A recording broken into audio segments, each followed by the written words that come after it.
Warmest greetings to all from the land of sunshine in South Florida and numerous other places from which we'll be hearing shortly. My name is Denizulu Jean Tinney. I am a board member of the nonprofit Florida Black Historical Research Project Incorporated, and I have the honor of welcoming you on this weekend when we honor the life and legacy of Dr. Martin Luther King Jr. to our first ever all virtual webinar being presented also in observance of the 184th anniversary of the two January 1838 battles of the Loxahatchee River in present-day Jupiter, Florida, in Palm Beach County, which were one of American history's most significant turning points. By way of a very brief background, the Florida Peninsula was the first place in North America to be claimed by European colonizers, namely Spain, in 1513. In the centuries that ensued, the United States of English colonies would be formed with its predominant strategies of removing the indigenous population and establishing African slavery. By the 1800s, US officials, angry that the Spaniards could not oust the English or control the Indians, were particularly incensed by the protection and shelter the Seminoles offered to enslaved Africans. These freedom seekers had been finding refuge in Spanish Florida for over a century, but the new US government was determined to stop this practice. In 1838, many Seminoles were captured by the United States military, and this was from Loxahatchee, and were transported by water to New Orleans. Here they were held in the barracks at Fort Pike to await transportation to the West.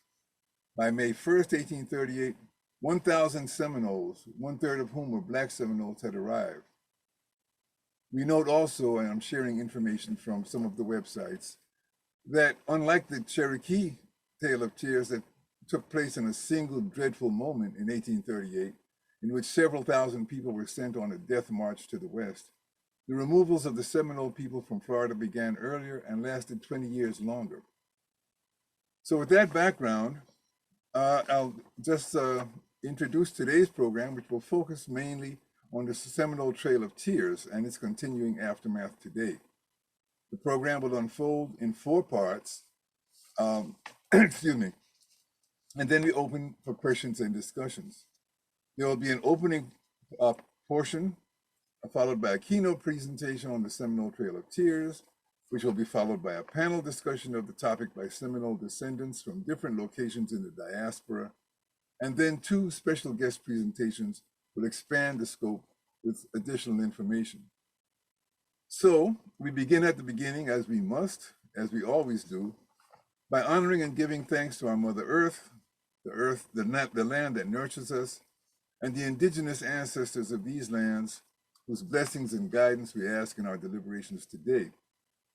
To open the way with a Native American prayer and blessing, we are most honored to have with us a dear friend and colleague, Mr. Samuel Tommy. Mr. Tommy is a Florida Seminole, born on a tree island in the Everglades, who actually lives the heritage of the unconquered survivors of the 3 Seminole Wars.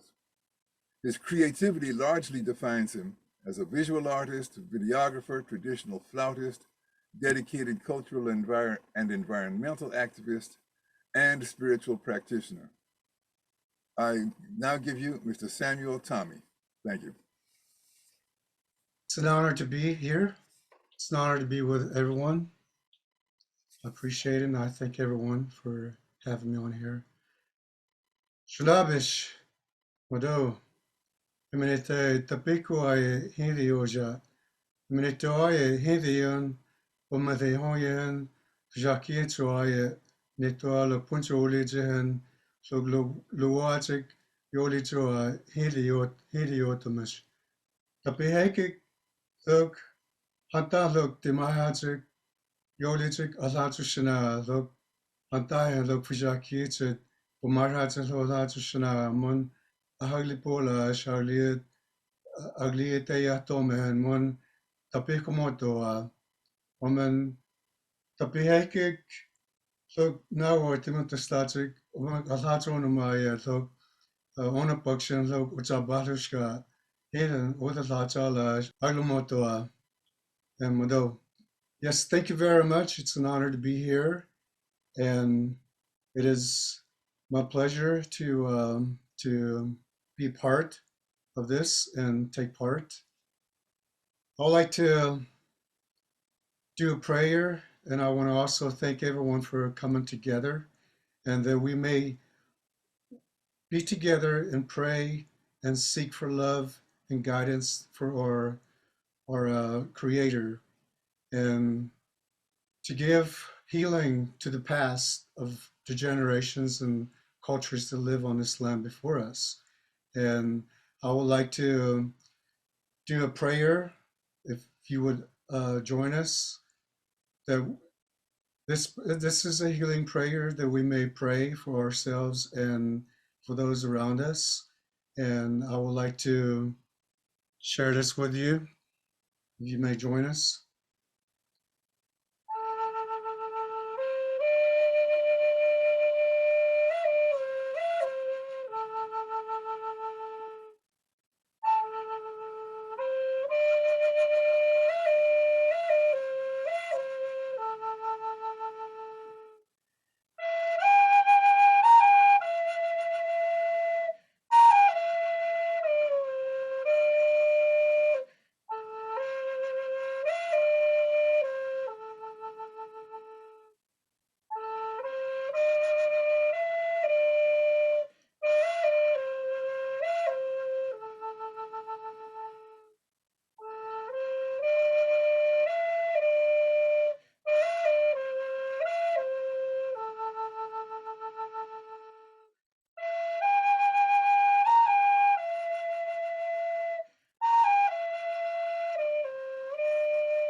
Thank you, our Creator.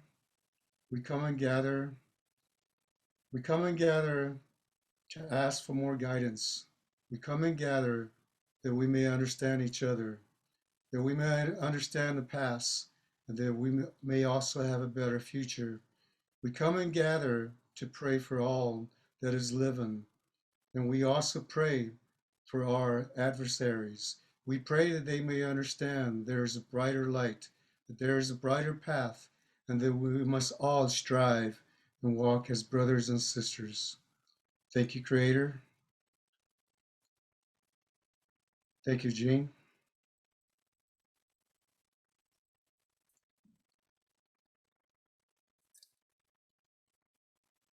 Thank you so much, Samuel. We can't thank you enough for your thoughtful generosity in agreeing to provide us with that much needed opening ceremony and for sharing those wise thoughts. Indeed, this is an occasion, as we have done in our annual remembrances of these battles, where we do honor all of the dead on all sides because all lives matter. Now, to present the occasion, the reason why we are gathered, I am simultaneously humbled, proud, honored, and pleased to introduce Dr. Wallace Tinney, who happens to be my wife, unbiased introduction here, who has been very much the life force that has brought all of us and all of this together on this occasion today. And she will be presenting the occasion. Welcome, Dr. Wallace Tinney. Thank you. Thank you, Jean. Good morning. Tiny white crosses on Egmont Key, lonely reminders of our own Seminole. Captives, they came. Some remain in a mass grave. I hear them calling out of the dunes on Egmont Key. Silent voices are calling my name. Come and find us. Don't let them take us away. Our lost souls are restless out on the beach till this day on Egmont Key. Those were the words of a song written by poet Rita Youngman of the Seminole Bird Clan. Miss Youngman is mourning the lives of our ancestors lost to the unspeakable horror of the violence of Florida's Seminole internment camp at Egmont Key. Another one of our forgotten stories, the havoc, misery, and devastation of the Seminole Trail of Tears. It is time, my friends, to begin the discussion of the impact of the United States Indian Removal Act and fugitive slave laws on the lives of those people living in small enclaves and towns as free people in 19th century Florida. People referred to as Seminoles, living in free maroon communities with names like the following: Bowlegs Town number 2, Mulatto Girls Town, Bowlegs Town number 1, Paynes Town, King Hedges Town, Big Swamp, Ocala, Okahumpka, Howells Town, Buckra Woman's Town, and several others. Many you can see on the map that is being displayed at this time. That is a map that shows some, just some, because it doesn't even include some of the ones that I just called. So that there were, according to Neamathla, there were 37 communities, at least 37, that he was able to identify, Chief Neamathla. At any rate, it is time to discuss the internment camps that held many of these inhabitants of Florida after they were taken as captives or had agreed to the removal, held in the forts and other buildings along the route of the infamous Trail of Tears. Fort Brooke and Egmont Key near Tampa, Florida, Fort Jackson Barracks in New Orleans, Fort Pike, Arkansas, Fort Gibson in Oklahoma, among others. It is time to examine this all too familiar treatment of people of color by colonizers who tried to replicate on this continent the so-called slave castles built up and down the coast of the continent of Africa. Castles used as holding stations to accommodate the infamous African slave trade. So many forts, so many slave castles, so much pain and misery and mayhem just for personal gain. So for 200 years, Florida, with its mosquitoes, snakes, and alligators, its lakes, rivers, and swamplands, its palmetto shrubs, and very tall pines, was freedom land to both Native Americans and African Americans seeking a safe haven. Indeed, it was a major route of the Underground Railroad for freedom seekers from enslavement in Georgia and South Carolina and Louisiana and Alabama. It was America's first and only true melting pot in which equality and respect were practiced by people from many different African and Native American nations. Albury Whitman, a 19th century African American poet, in his classic 1884 epic poem, The Rape of Florida, or Twacinta's Seminole, wrote of the interracial love story between a Miccosukee chief and the young daughter of a Spanish nobleman, a tale detailing the eventual capture and exile of the Miccosukee tribe from the Tampa area.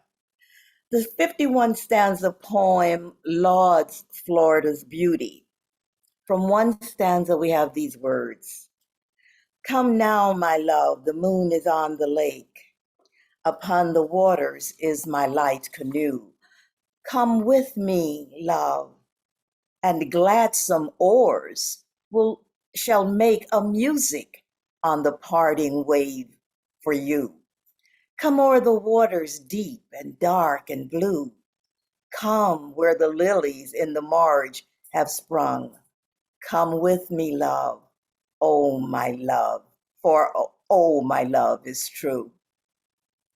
Perhaps Chief Neomathala said it best: "This country belongs to the red man. The white man cannot appreciate the feelings of a man that loves his country." That was Chief Neomathala. Elsie Edwards' A Trail of Tears informant recounts the story of Senicha, a Native American from the village of Kichobadaji. Senicha was uprooted from her tribal homeland by what Elsa Edwards calls the event with never no more to live in the East. Edwards recalls that Senicha had left her homeland where the Kichobadaji village stood. Edwards describes Senicha's state of mind as one of shattered happiness. Senicha, Edwards says, carried her small bundle of a few belongings, and while tying and untying the knot of the bundle, sang this song standing aboard the steamship SS Monument, which at the time was sinking in the Mississippi River, where over 300 lives were lost.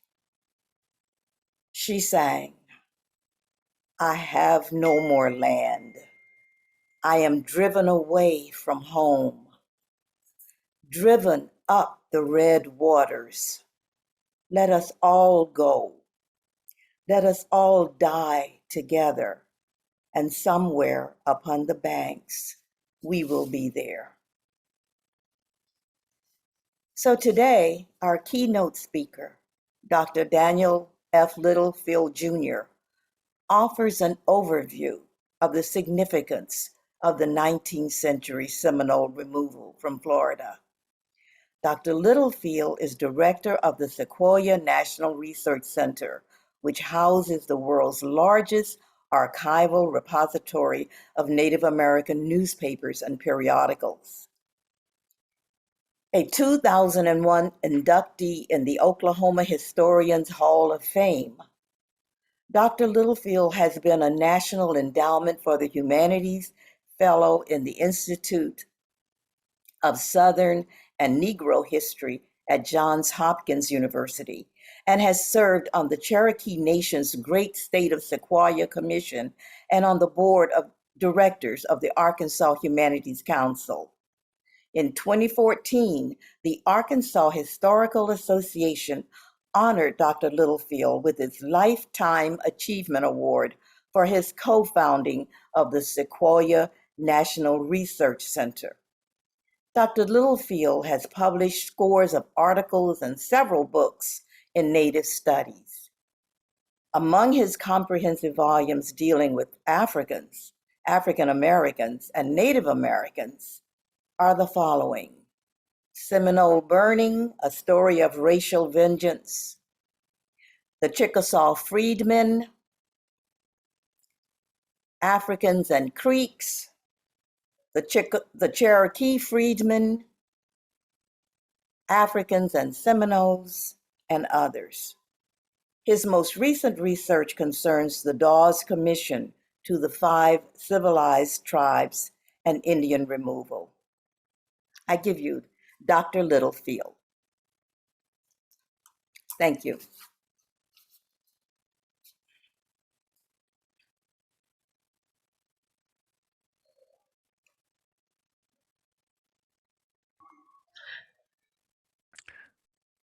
Thank you, Dr. Tinney. Well, a story that has no beginning and no ending means that when somebody starts to talk about it, we begin in medias res, and that's where I start. The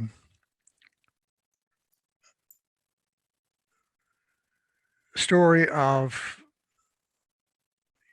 Seminole removal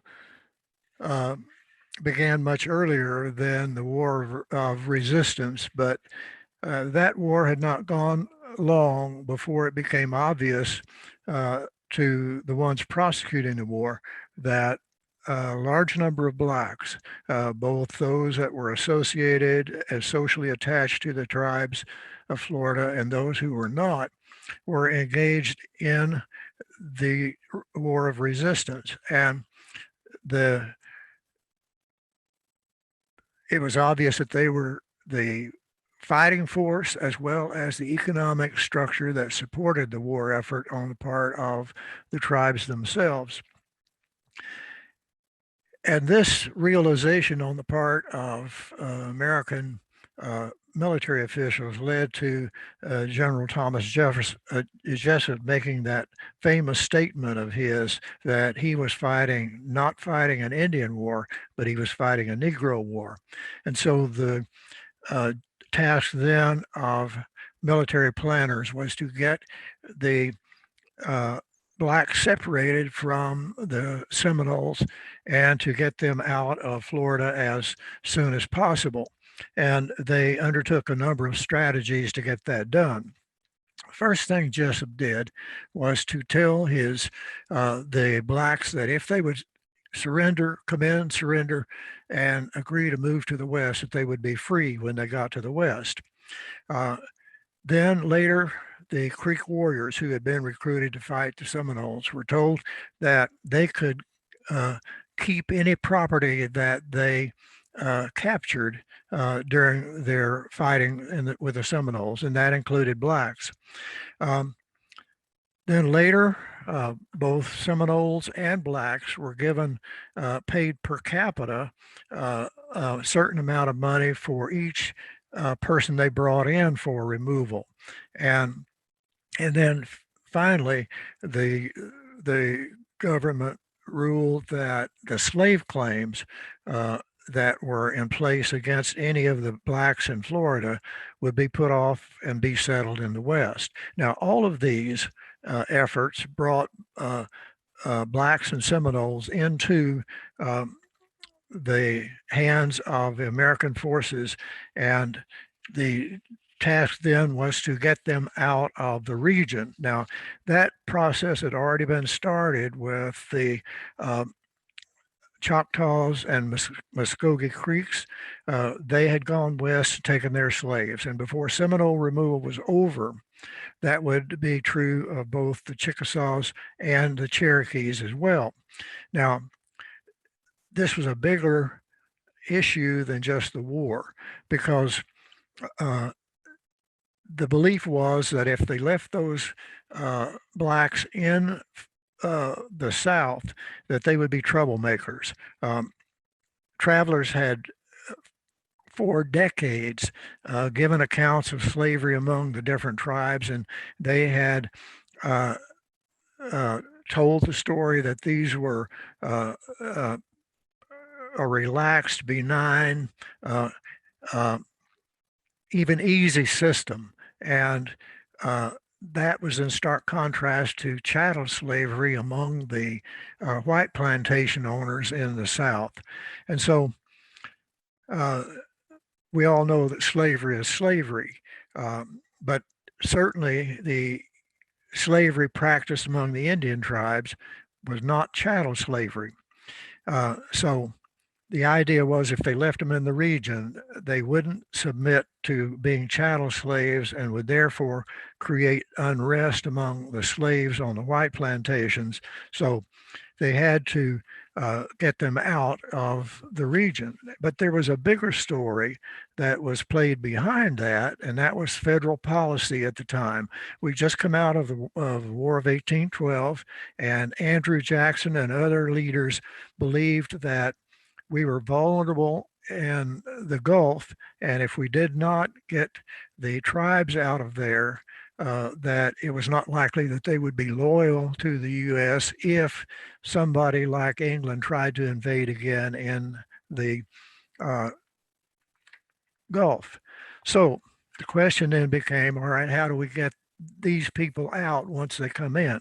Well, as they came in, as we've already heard today, the staging area was Tampa, and the parties departed from Tampa Bay in either sailing ships or steamboats.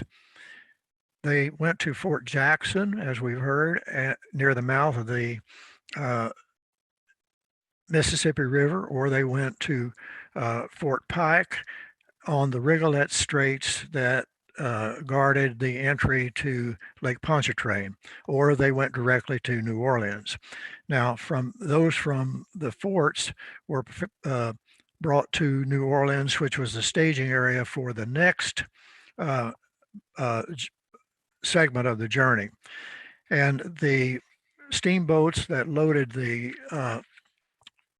Seminoles and blacks there went up the Mississippi to the mouth of the White and Arkansas rivers, went up the Arkansas River to Little Rock. Now, for the most part, that part of the journey was easy, it was quick, and it was uneventful for the Seminoles, unlike the Creeks who suffered that wreck of the Monmouth and lost so many of the members. In good water, the boats could go from Little Rock on up to Weber's Falls or Fort Gibson in the Indian Territory. Both of those were located in the Cherokee Nation, and those were the endpoints for the Seminole removal by water.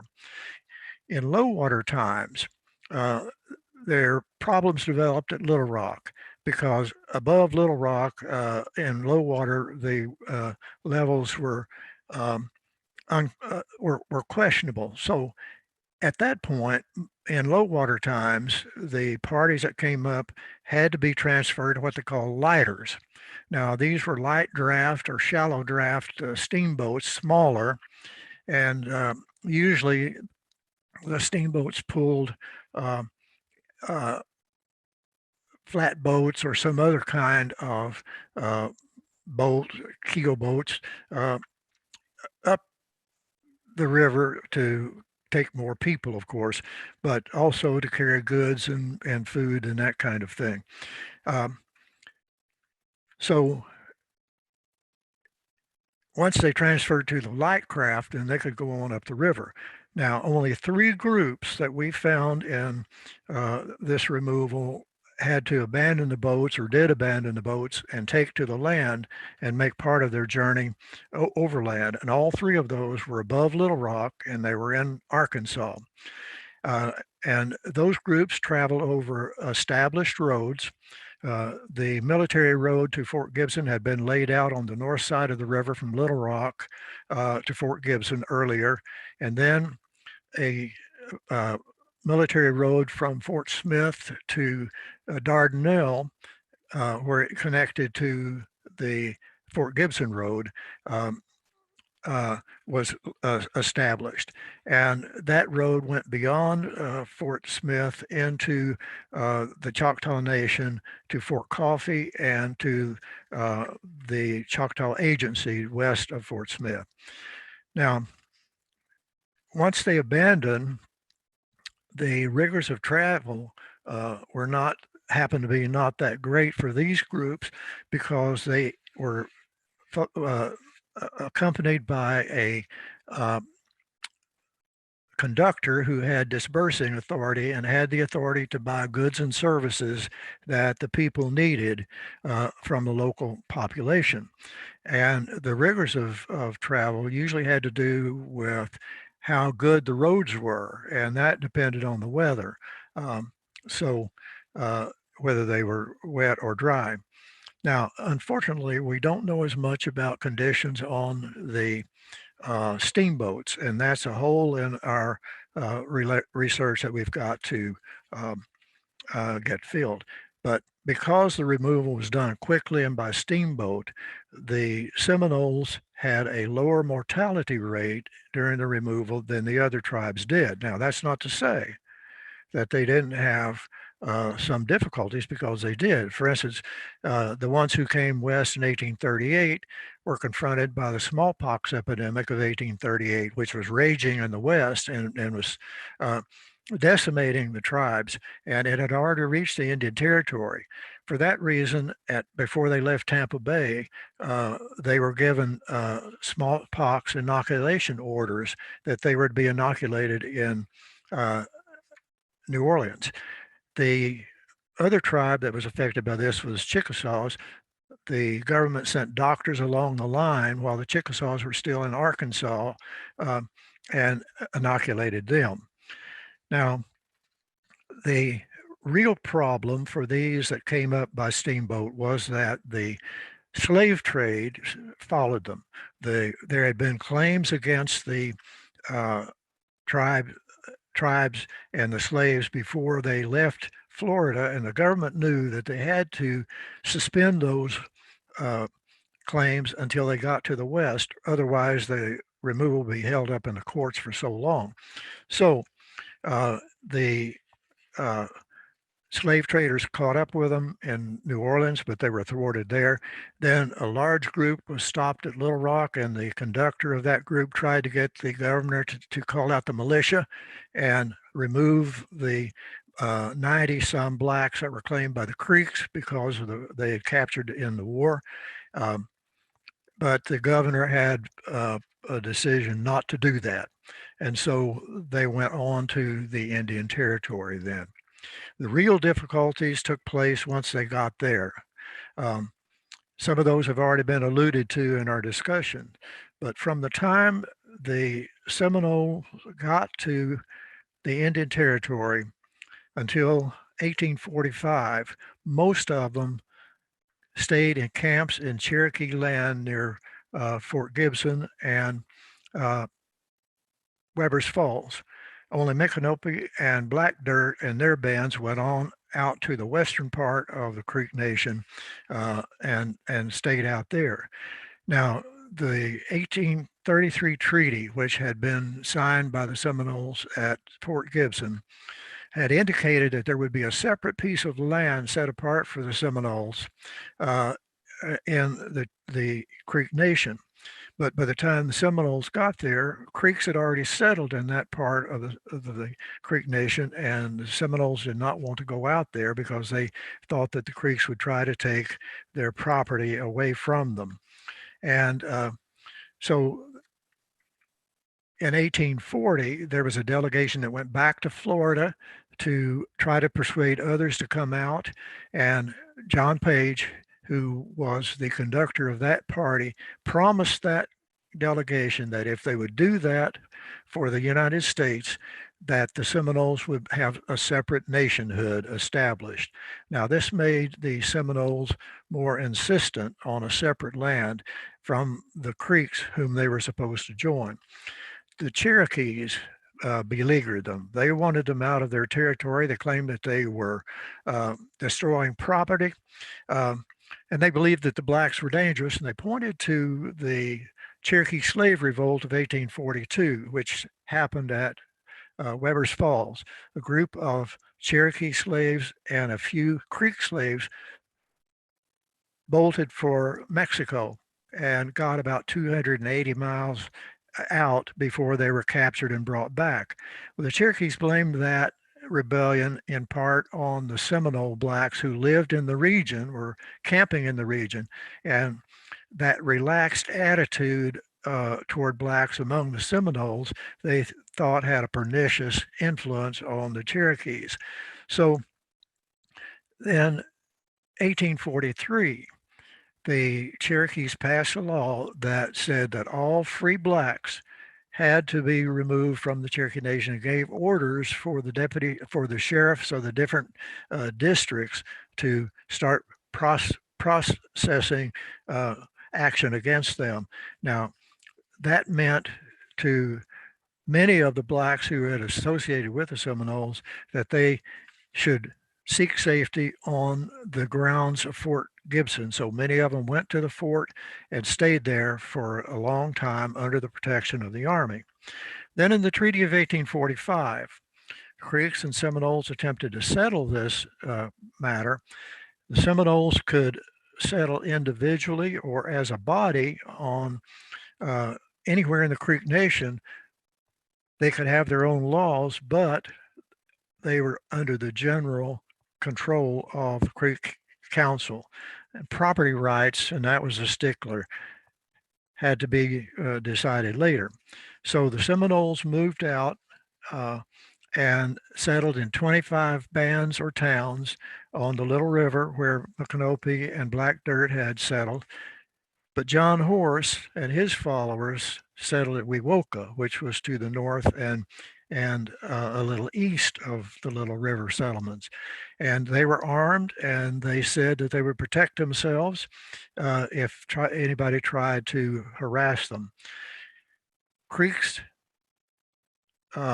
Cherokees, and American slave raiders, though, began to raid the Seminole settlements. In 1848, the Attorney General ruled that Jessup's promise to the free blacks that was an invalid promise. And though that made the Cherokee and Creek slave raids increase. In early 1849, then, the Attorney General ruled that the slaves and blacks that belonged to the Seminoles should be returned to the Seminoles. That meant that everybody else was free game for the slave hunters. Now, early that year, Micanopy died. Jim Jumper, Micanopy's sister's son, replaced him as the head leader of the Seminoles. That fall, because he didn't like the way events were going in the Seminole Nation, Wildcat and his group started from Mexico, followed by John Horse and his followers. When John Jumper succeeded his brother, he worked for a settlement of this, and this was the Treaty of August 7th, 1856, that the Seminoles finally received their separate land, and that was the instrument that founded the Seminole Nation of Oklahoma that today has its two freedmen bands who are participants in the social and political life of the nation. Now, this is a quick, truncated overview of Seminole removal and its aftermath, but there's a point that I would stress, and that is that this removal, like all the removals, was a story of determination to survive. And that's the reason why we at the Sequoia National Research Center called this event Journey of Survival. And that's the name we gave our website. And I hope that you will look at our website, journeyofsurvival.org, and get a more detailed view of events of these journeys that the tribes made. Thank you.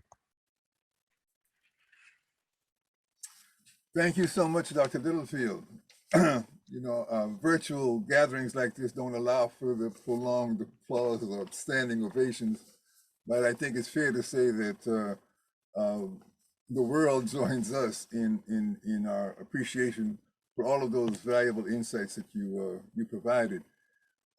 It's so difficult to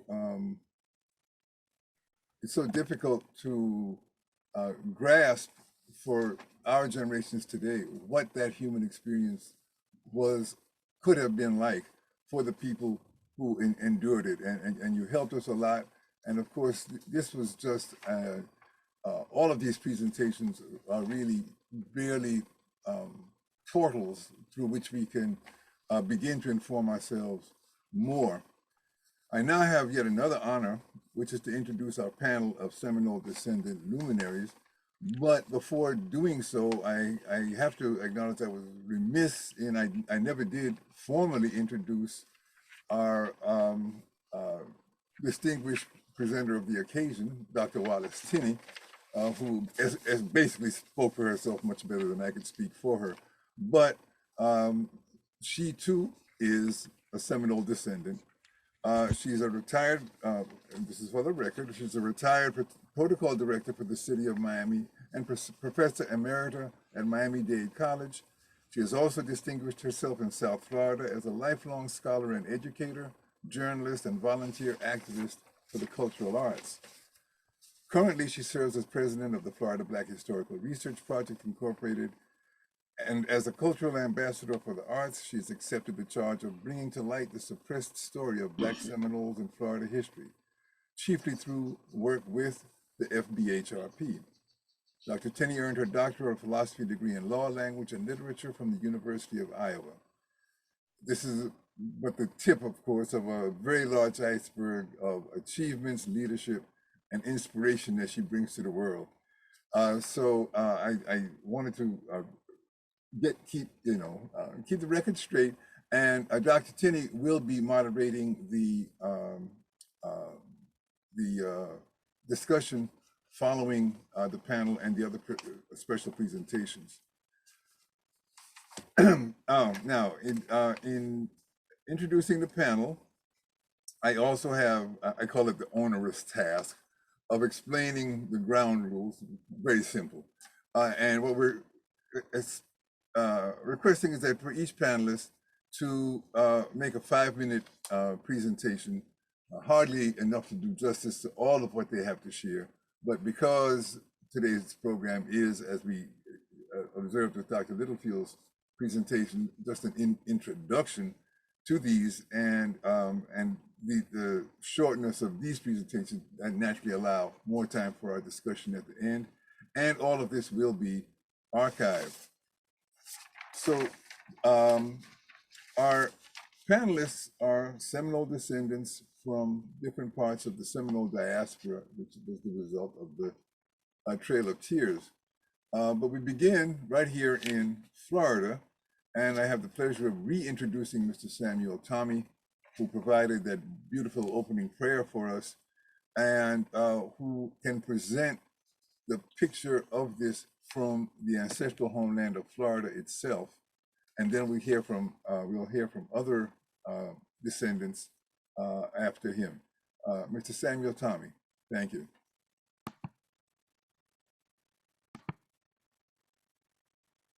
Yes, thank you very much again.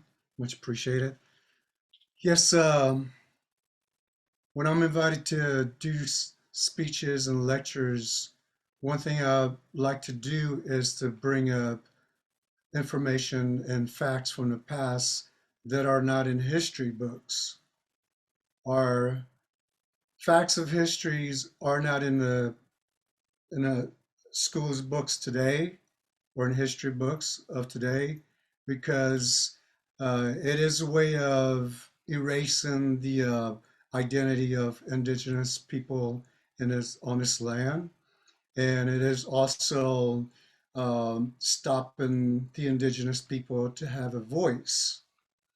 And uh, it is very important, extremely important, that everyone be heard and be understood for a civilization to exist in a evolving, peaceful manner as the creator had intended to be.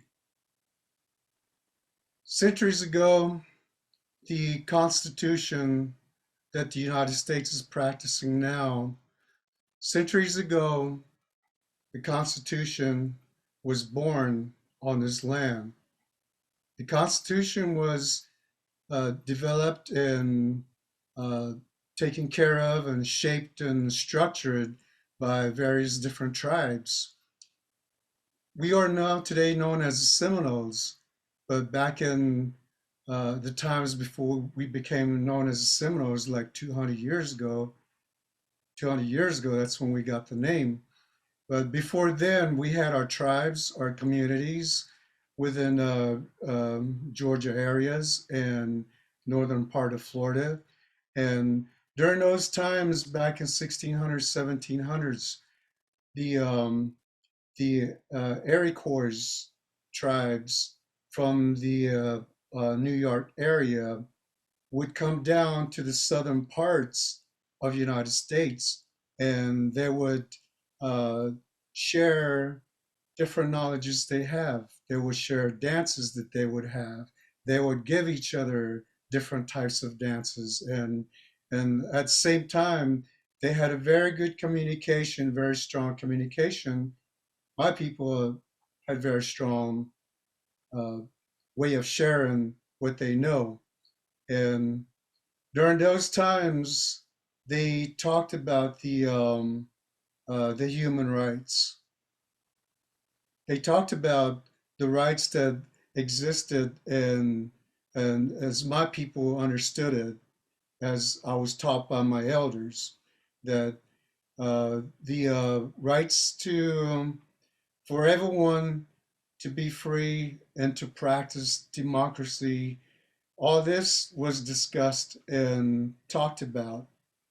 And as these conversations carried on and these ideas of how humans need to treat each other or how to respect each other, um, as they talked about these, it had eventually turned into a constitution, which is the Iroquois people and the tribes up north developed. They had a system of writing, and so they were the ones that wrote these things down. But as I was taught by my elders, we had a very strong influence in that. And with my tribe, we have always been oral traditions. And this is how we pass our knowledge down. We pass our knowledges down by telling what we know of the laws, of the histories, and of so many things that's part of our lives. We keep it alive, and within families, we have uh, certain people that know all these wisdoms and they keep it alive. And this is how we do it. So, this was our way of surviving as well. We've had to protect what we know. We had to safeguard all that we know. The history told us that, you know, we cannot give everything to outside forces if they're not willing to listen to us and understand who we are. And this was our experience. And as time went on, the the our ways of living, our understanding of human life, our understanding of the land, the life itself, the everything that supports life, the water, the air, everything that we understood was provided by the Creator, and for centuries we seeked and we looked for knowledges from the higher power, and for centuries we were given different wisdoms, and so it came to a point back in 1800s or late 1700s that our ways of life was being jeopardized when it came to a point when Andrew Jackson wanted to do the Indian Removal Act. For my people, we are known as the Seminoles or the Miccosukes today. For our people, this was uncalled for because we have a very strong understanding of who we are and who the Creator is. And it was very unacceptable for foreign people to come to this land and tell us what to do or tell us who to be. And also like to tell us to move away from our land. These people had no right whatsoever, no authority whatsoever to tell us that this is what we have to do. We have to just completely forget the land that we care about and the land that carries our histories, the land that carries our blood, the land that carries our ancestors. Um, this is what it came to, and we could not follow that. We chose to follow what the Creator had taught us, which is to stand up for what we know, and for what we do know over centuries is that a true democracy exists.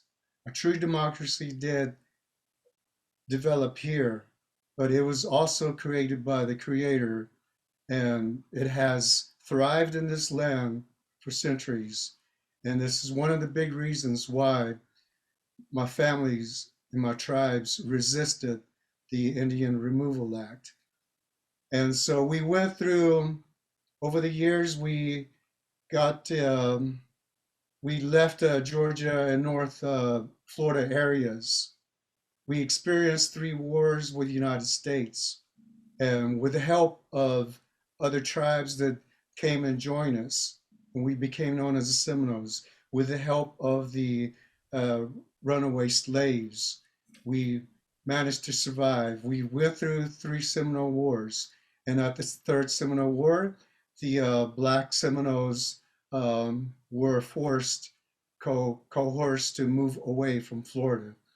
And we eventually ended up in the heart of the Everglades.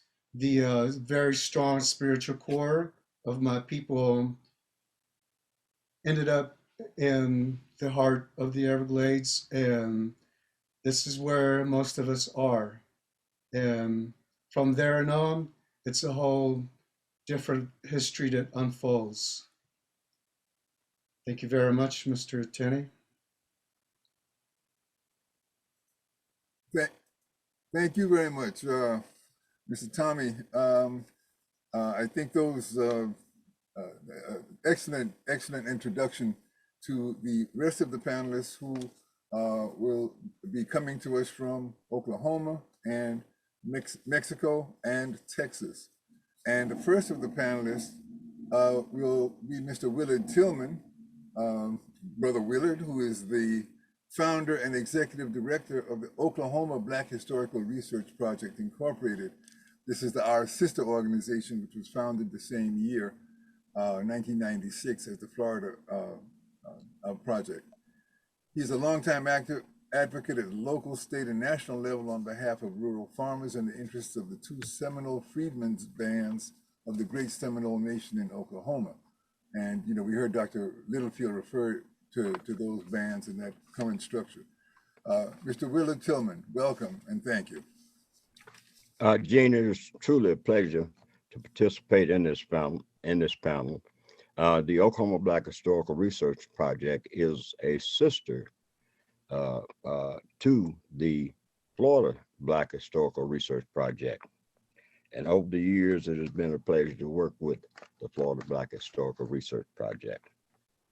As Dr. Littlefield basically stated in his presentation, as we got on into the treaty and the development of the Seminole Nation, there were 24 towns in the territory, and Seminole County being one of those. But then came the Curtis Act, which was the Dawes Commission, which dissolved the Seminole government and divided the land, which was 2,169 plus acres amongst the members, which allowed Blacks who were registered on the Dawes Commission roll to receive this land through some allotments.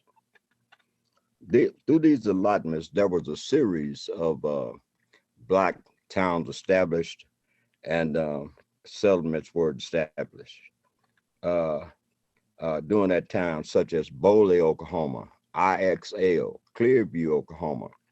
And then there was the oil boom, Black Gold, where in the population of the Seminole County area of that time, the population went from 23,000 to 79,000 in a matter of 10 years. And the oil boom industry during that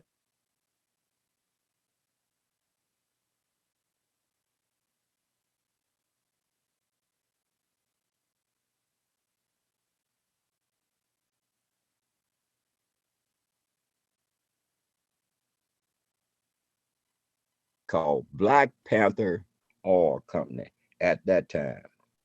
And along with that, Tulsa was named the oil capital of the world. These towns were so sufficient, and their livelihood basically was determined by their ability to provide for themselves, as you will see in this S.S. Jones video, Oklahoma Bound.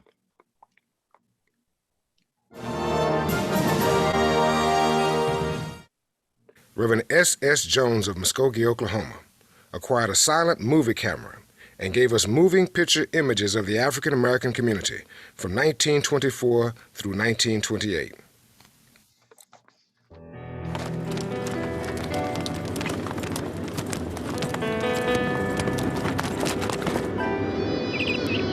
Working the fields meant something different if you owned the fields.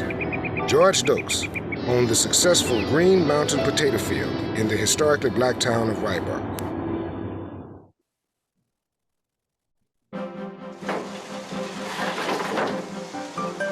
The Black community was basically self-sufficient.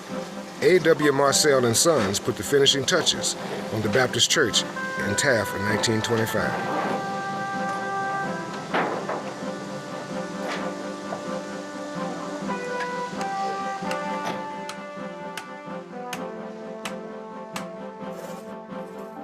Contractors like Bruce Jones built the school in Lanning.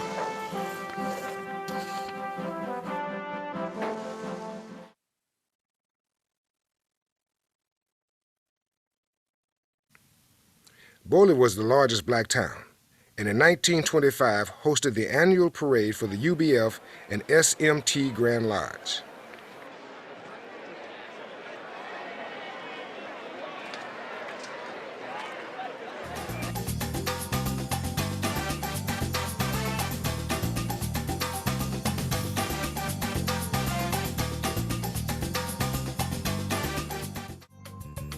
The Gibson Station Community Fair in September of 1928 began with a parade complete with music and decorated floats.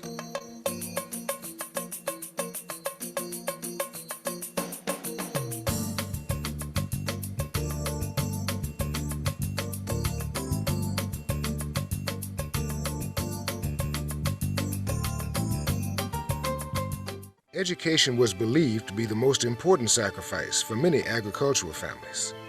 The Melvin one-room school in Clearview District number 57 is but one example.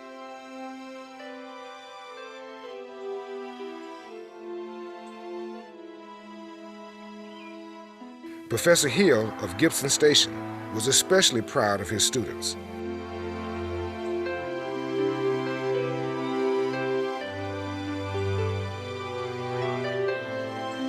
Two of his students won honors at the statewide spelling competition. James Royal Johnson was superintendent of DB&O.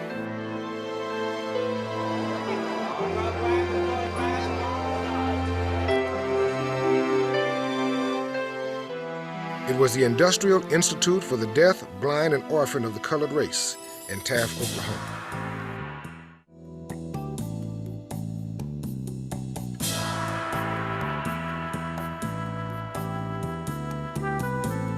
But the most prestigious academic honor was graduating from the Colored Agricultural and Normal University.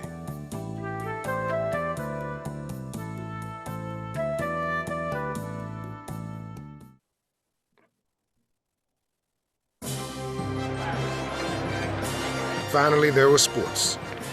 And for the first time ever, highlights of the postseason game between Langston University and Wiley College, circa 1925.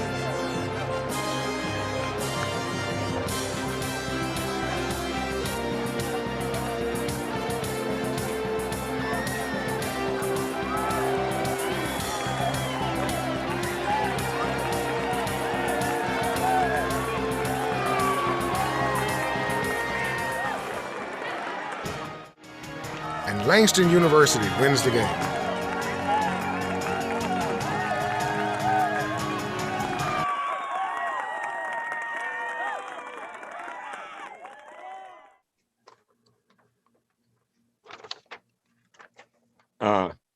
As you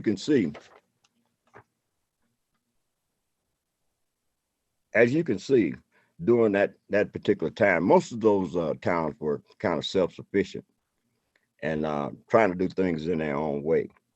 The economic development of those small towns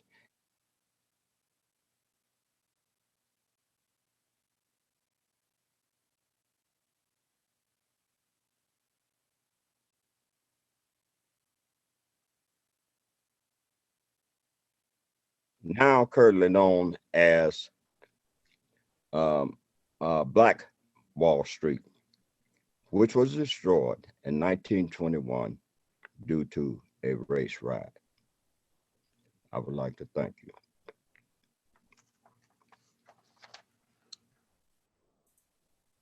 Thank you. Thank you so much, Willard. Good insights and, yet another reminder that our history of resilience and resistance, I mean, even after all of the misery and losses of the Trail of Tears, we can only imagine the kind of resourcefulness and courage that it took to establish self-sufficient settlements like those in land that was not deemed to be very productive. So thank you so much for that. And now, as Dr. Littlefield mentioned, when the Seminoles arrived in Oklahoma, well, they were bound to Oklahoma, but then many found very quickly that they were bound by Oklahoma and the circumstances there. So one of the first further migrations to the farther of this the diaspora, was to Mexico. And from Mexico, we have our next panelist, Ms. Corina Torralba Harrington, who was born in Nacimiento, Mexico, where Seminole Maroons migrated from Oklahoma to what is now known as La Comunidad de los Negros Más Pocos in Coahuila State, which borders Texas.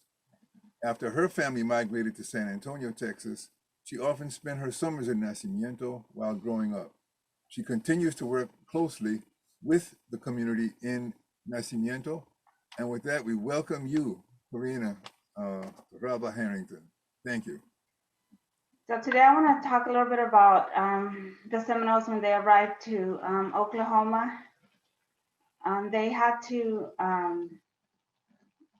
their freedom, they realized their freedom was in jeopardy. So they decided to make their trip into Mexico in 1849. John Horse and Wildcat took our people across down to Mexico, knowing that they would have to travel through Texas. That was known to have a lot of Texas Rangers and slave catchers. Once they arrived in Mexico in 1850, they did not have it easy. They were having to relocate there as well because the slave catchers were coming into Mexico to capture them and take them back. I know that our family has endured so much hardship, but I also know that once they established in La Colonia Nacimiento, today known as La Comunidad de los Negros Mascogos, they found freedom, they found peace and happiness.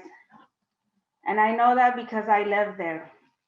I have a lot of childhood memories of going to the river where women wash clothes, or we just had go to have fun or get water to bring it up to our houses.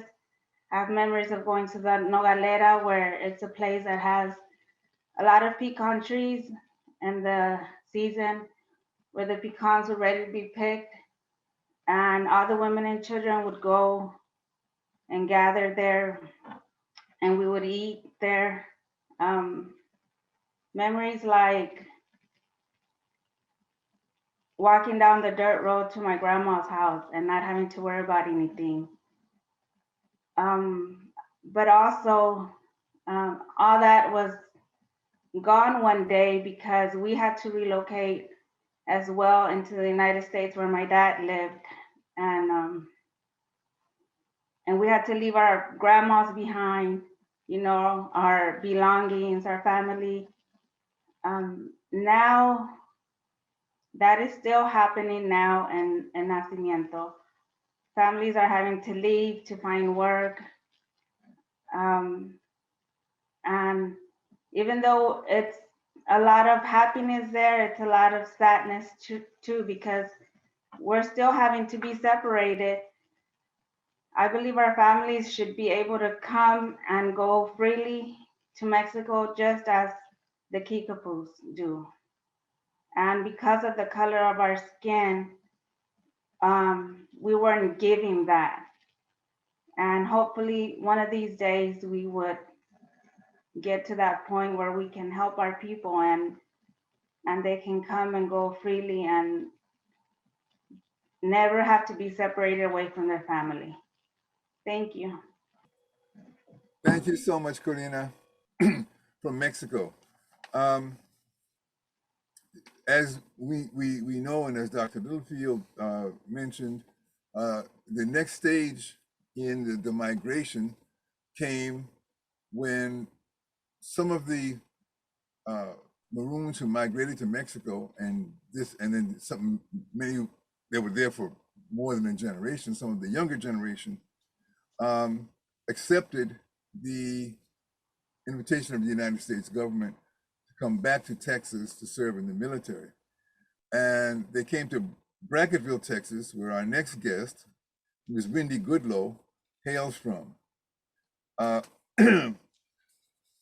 Coming up, she developed an early need to learn more about her ancestors' legacy and to help preserve that. And that led her to join the Seminole Indian Scouts Cemetery Association, which she now, which maintains the history of the Seminole Negro Indian Scouts in general, not just the cemetery. And she is now that organization's secretary.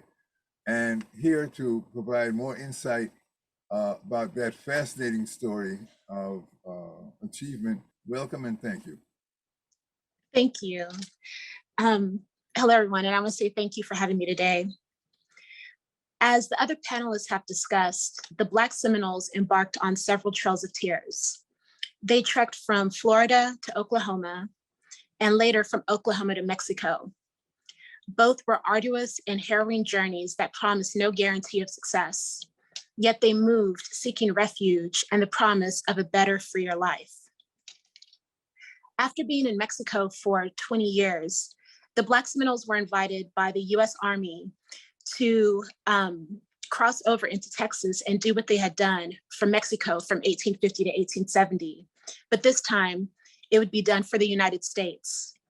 They were asked to cross the border and help to eradicate the area of its original inhabitants, which were at that time termed hostile Native Americans. The Black Seminoles accepted the agreement, believing they would eventually be returned to Indian Territory. And if that didn't happen, then they would be given land, money, food, and other provisions in exchange for their service. Many promises were made during this time. The first group of men who would come to be known as the Seminole Negro Indian Scouts crossed the border from Mexico into Eagle Pass, Texas on July 4th, 1870. And they were officially mustered into service at Fort Duncan in Eagle Pass on August 16th of the same year.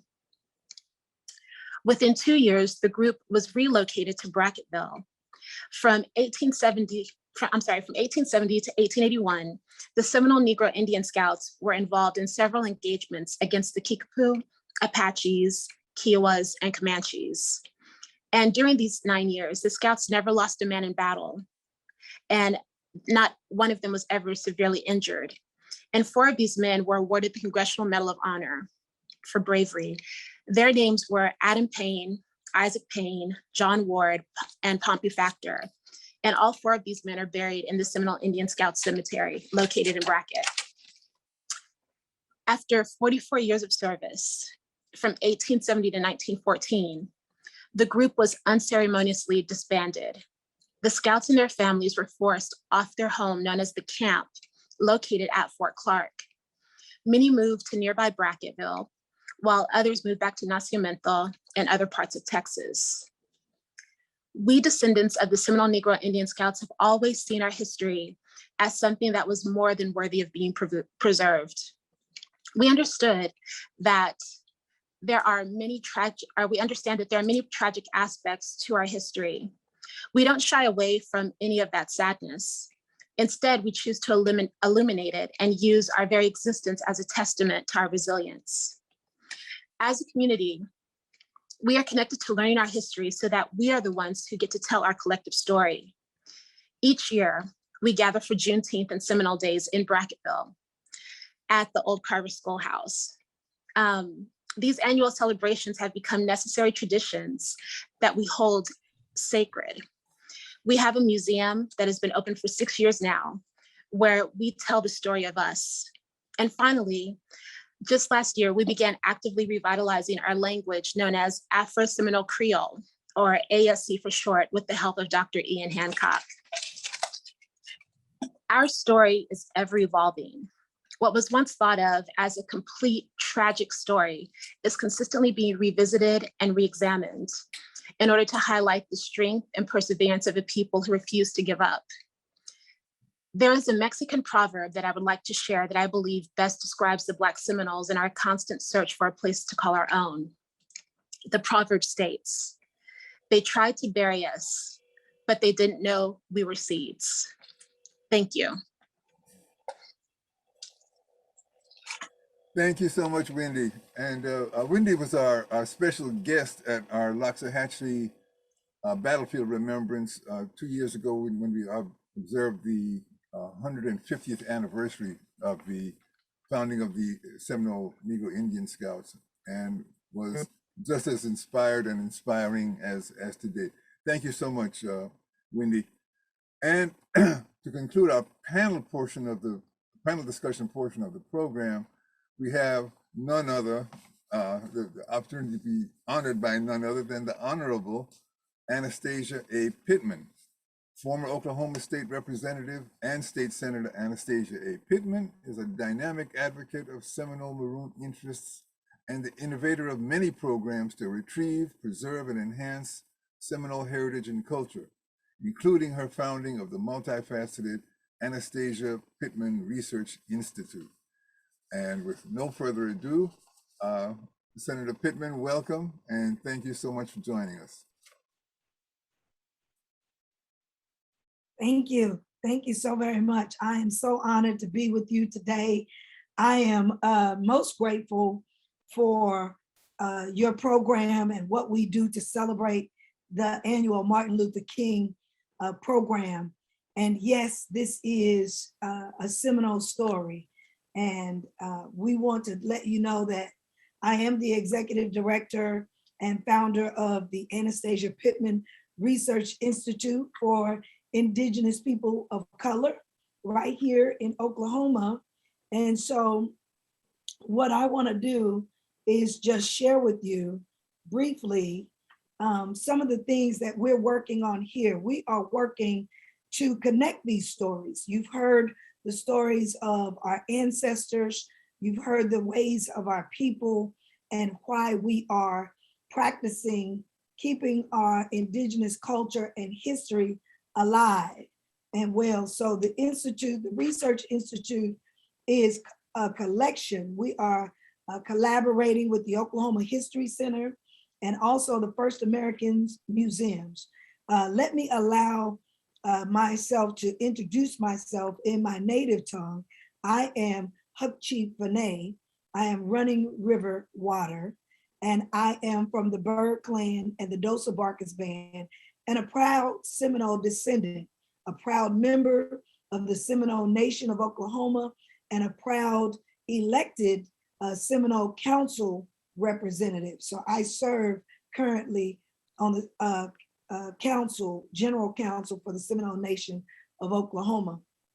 And so this research institute is bringing forth together the more recent documents. What are Seminoles doing today? And so as my ancestors begin to teach us about how we are no longer slaves, how we make sure that we tell our own story about how proud we are of our culture and our heritage and the resilience and the perseverance that we had. So I want to share with you some of the things that they endured from the 70s to the 90s, so that you'll know after those two Trail of Tears that you've heard about previously, from Florida to Oklahoma, and the historical overview from Dr. Littlefield, and the second connection from Karina from Oklahoma to Mexico.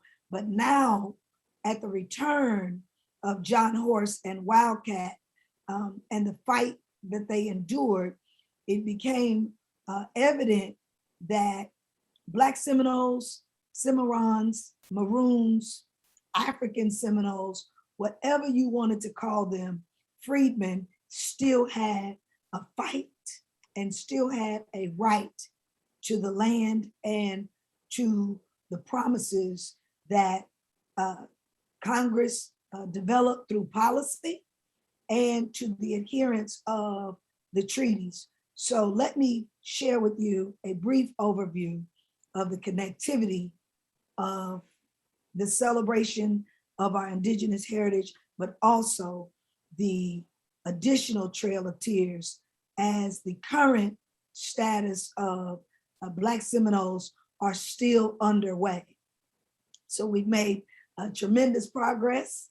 I am the second Seminole elected to the Oklahoma legislature.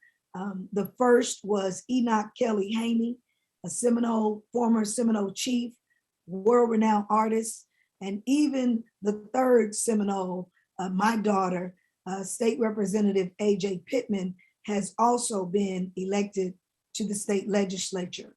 But the history of our grandmother and the conversations that our elders shared with us was about these things that challenge us after the 1866 treaty was signed.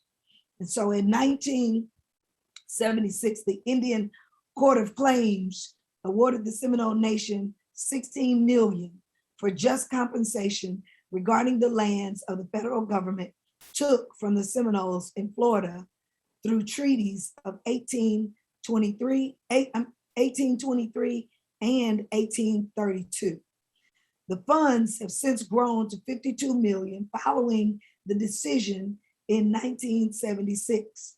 The BIA issued an opinion that freedmen were not entitled to participate in the awarded judgment fund because according to the opinion, the two freedmen bands were not Seminoles at the time that the land was taken in 1823 and in 1832. And therefore, they had no real property interest in the lands that Indian Court of Claims awarded and is paying compensation for even today. This opinion was ignored thoroughly through the documented and the obvious historical fact that the leaders of the Estelusti, the Seminoles, name by which African Seminoles called themselves, and when they signed the treaty in 1832, number 7 statute of 368. The same treaty in which the Indian Court of Claims based their $1 million award on. The same treaty, this treaty establishes the Federal Court of Claims in recognition of the African Seminoles' property interest in the land and in the Court of Claims that was paid compensation.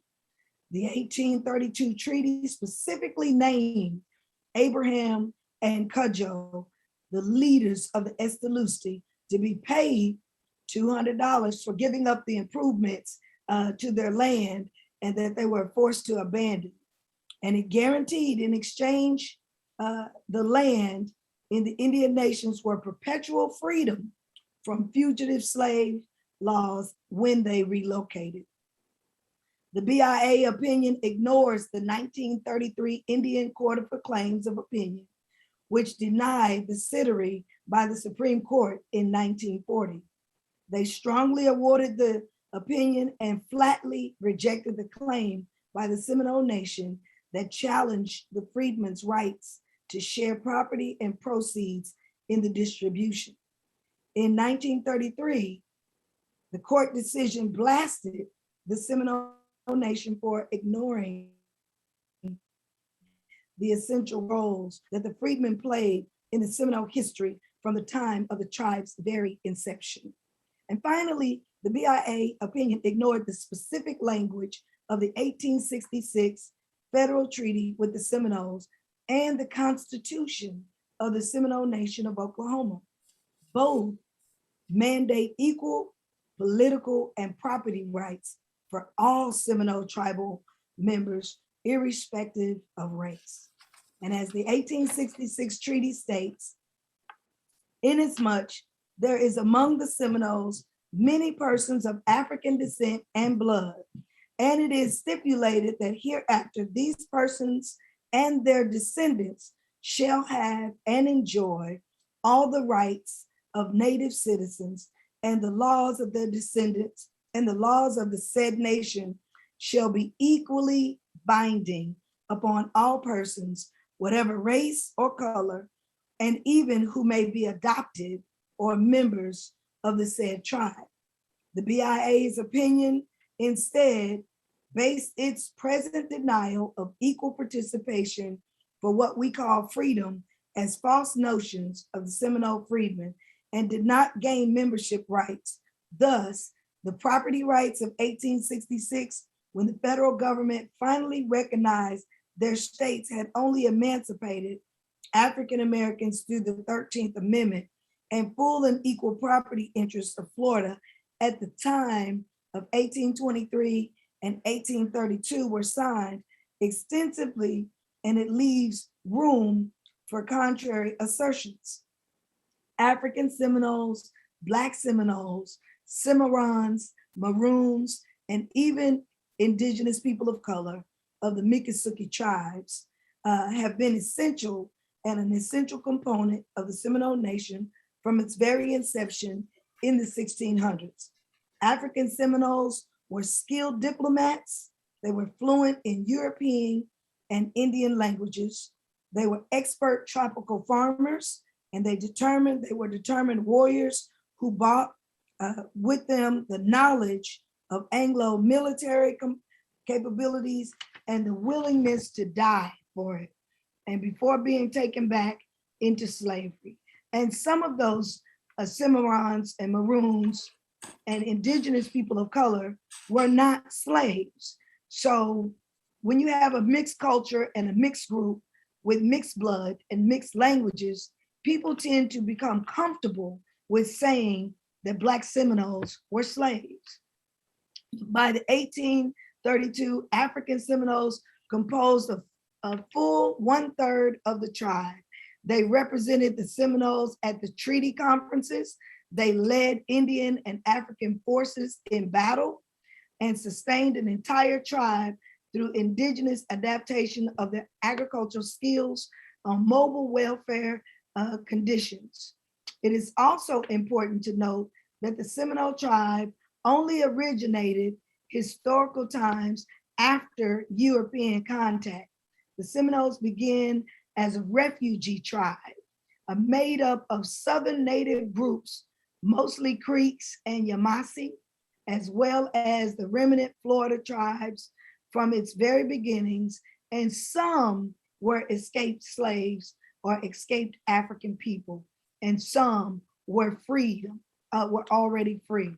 The Spanish colonial government possessed Florida until the 1821, and until then, they offered freedom, land, and military assistance for anyone who settled and resist Anglo expansion. In fact, the tribal name Seminole is a term for escaped slaves. Maroon originated at the same Spanish root word, Cimarron, which meant wild or runaway or wanderer. But the Estelusti were essential leaders and soldiers of the Seminole Tribe. The Second Seminole War, which lasted officially from 1835 to 1842, was the longest, costliest, and deadliest Indian war that the United States ever fought against in Native American history. When the when the United States reneged on its 1832 treaty promise to honor African Seminoles, freedmen, their freedom and their land. The war did not end until African Seminoles were convinced that they would be from slave hunters during their relocation, their journey through Alabama, Mississippi, and Arkansas, as we've already heard. And it would in fact receive land that they were promised in Oklahoma. The last Estelusti arrived to the freedom of Indian nations in 1848, almost 20 years before the United States emancipation of slaves throughout America.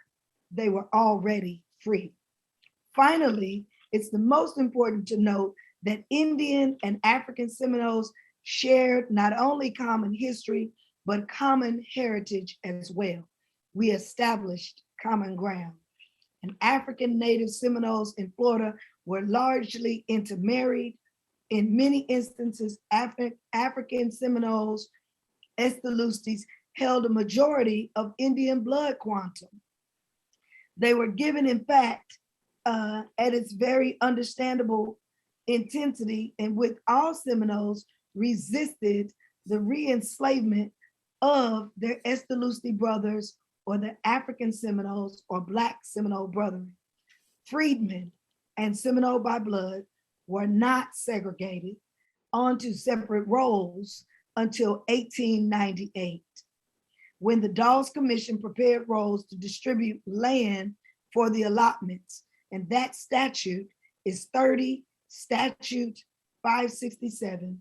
For roll purposes, the rationale of if a person had any quantum of African blood, as little as 1/16, they were placed on the freedmen rolls. And even if they were Indian, but even if half of 50% of blood quantum for European blood, they were recorded as Seminoles by blood. So the effect of this distinction was catastrophic for our indigenous people of color and the communities of Black Seminoles and Miccosukees and Cimarrons who lived and dwelled among each other. In 1906, the rolls were finalized and the state of Oklahoma was entered into the Union. The state immediately enacted severe Jim Crow laws. For the state constitution's purposes, Indians were considered white, while freedmen were considered Black. In addition, most of the damaging act of May 27, 1908, 35 Statute 312, stripped the freedmen among all Indian tribes of their federally protected trust status over allotted lands.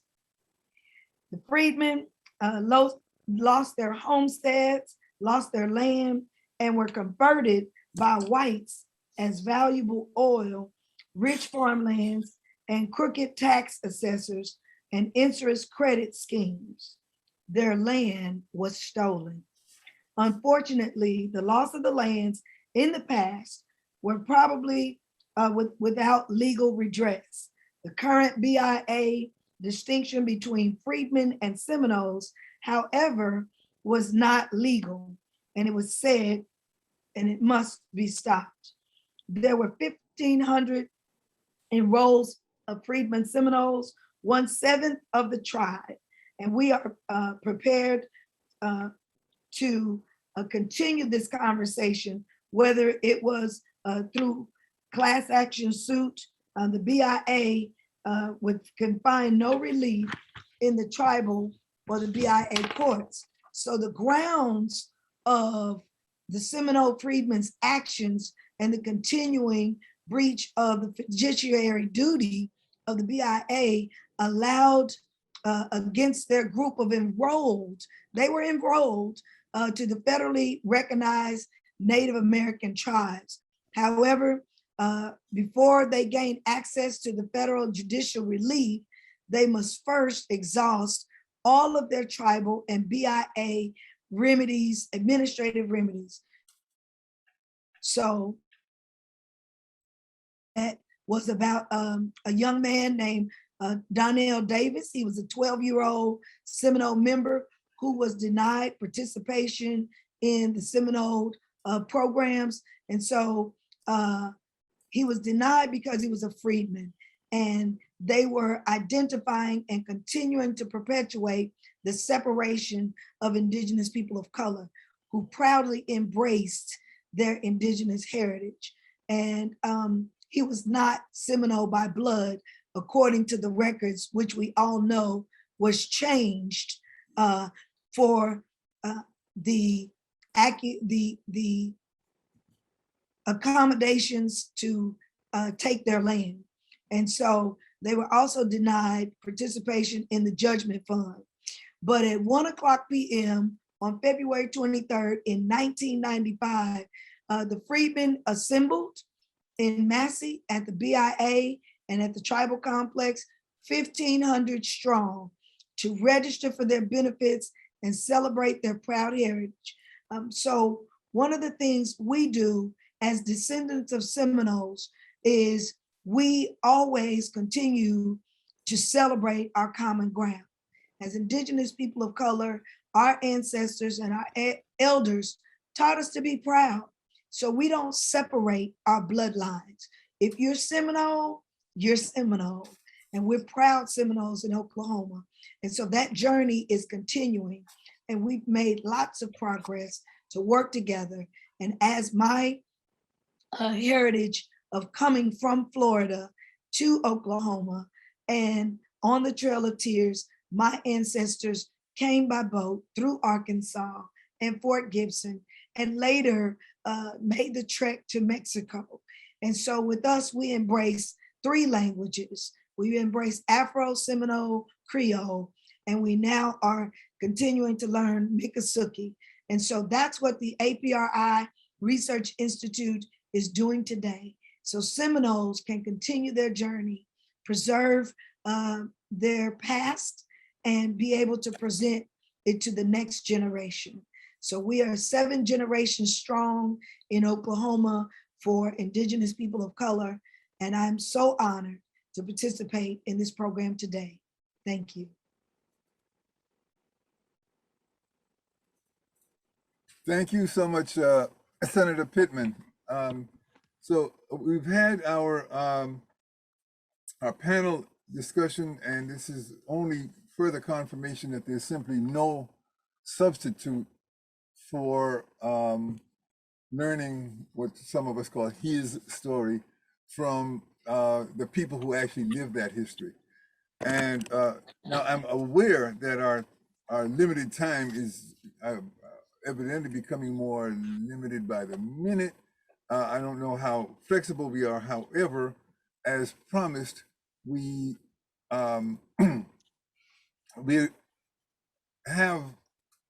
we're aware that the saga of the Seminoles was touched by many more places than we've heard mentioned today, and in turn also touched many more places. And we have 3 special presentations scheduled. One had to be canceled. Dr. Ian Hancock, whose name you heard mentioned earlier and whose image appears on the flyer, the e-flyer that was circulated, is a notable linguist and a pioneer in researching Afro-Seminole Creole language and Creole languages in general. He had a family emergency, so he could not join us today, and we wish him and his family the best outcomes of that circumstance. The 2 guest presenters we do have, and I'll ask each of them to be as brief as possible, not that we don't welcome all of your knowledge, but Mr. Brian W. Forbing will bring out a direct connection of the Seminole Maroons to the history of the Alamo and that whole battle. Mr. Forbing is a native resident of Tallahassee who has held a lifelong passion for the performing arts. He has been integral in creating unique styles and identities for North Florida and South Georgia drumlines and award-winning shows. He is also passionate about Florida history and will share his research on the Black Seminoles and the Alamo. Welcome, Mr. Forbing. Great to see you again. Thank you guys for having me. I just, for the sake of time, I'll go ahead and get started with my presentation. Along my life's journey, I've had many questions, some of these originating from reading the Children's Illustrated Zondervan's Beginner's Bible. And one of these primary questions, I'm going to try to, for the sake of time, summarize my presentation today. But one of those primary questions was, what happened to the people of the Tower of Babel following their confused exodus? And could they possibly remember, or did they forget their origins?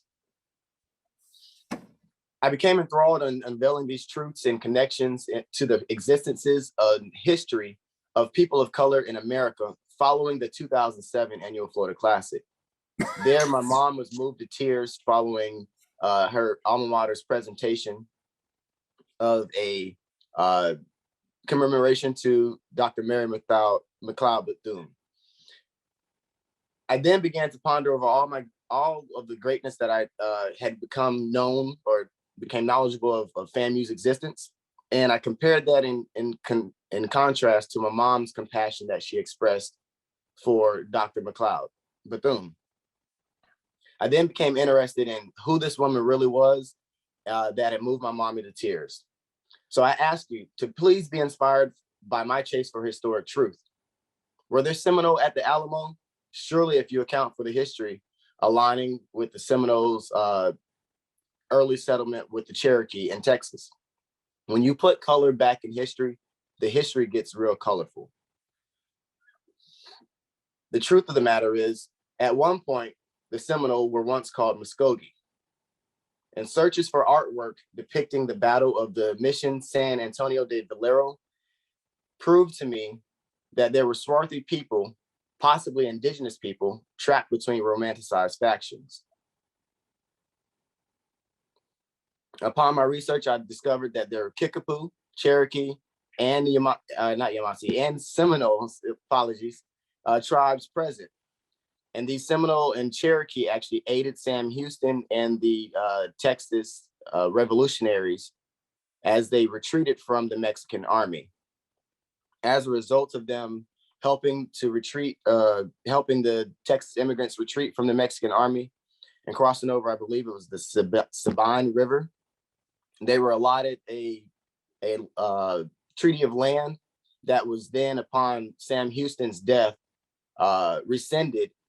And as a result, the Seminoles then dispersed, half of them or some of them going north to Indian Territory in Oklahoma, and some of them going to settle with the Kickapoo, who they had just recently fought with, in the northern state of Mexico. Following this timeline,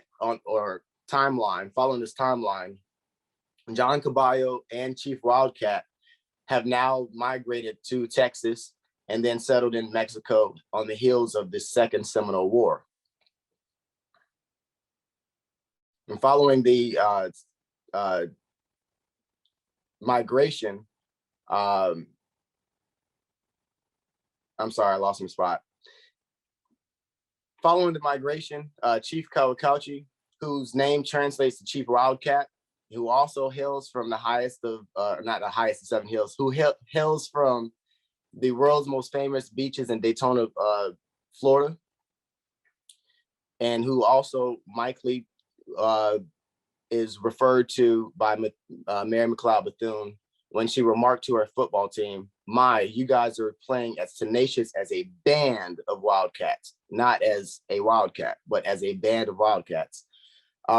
He passed away, and after his passing, the Black Seminoles that settled in Mexico joined the Black Indian Scouts or migrated to Oklahoma to then become members of the community and add to the existence or establishment of Black Wall Street. The Trail of Tears, well, before I go, I would like to help kind of shape the frame of mind or looking lenses that I uncovered this history with. And that is, how do the records of contemporary memories reflect against oral history? Imagine oneself as a Seminole of the contemporary history.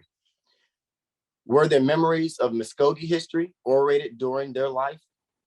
The Trail of Tears, as I imagine, being a youth of the period, would have been a story of forced reverse migration. This was an exodus obstructed and oppressed by laws of changing governance. For some Muskogee descendants, Texas continued to be a free home while placing others under conditions of slavery. Those that refused migrated further south, aligning with the Kickapoo, also descendants of Muskogee.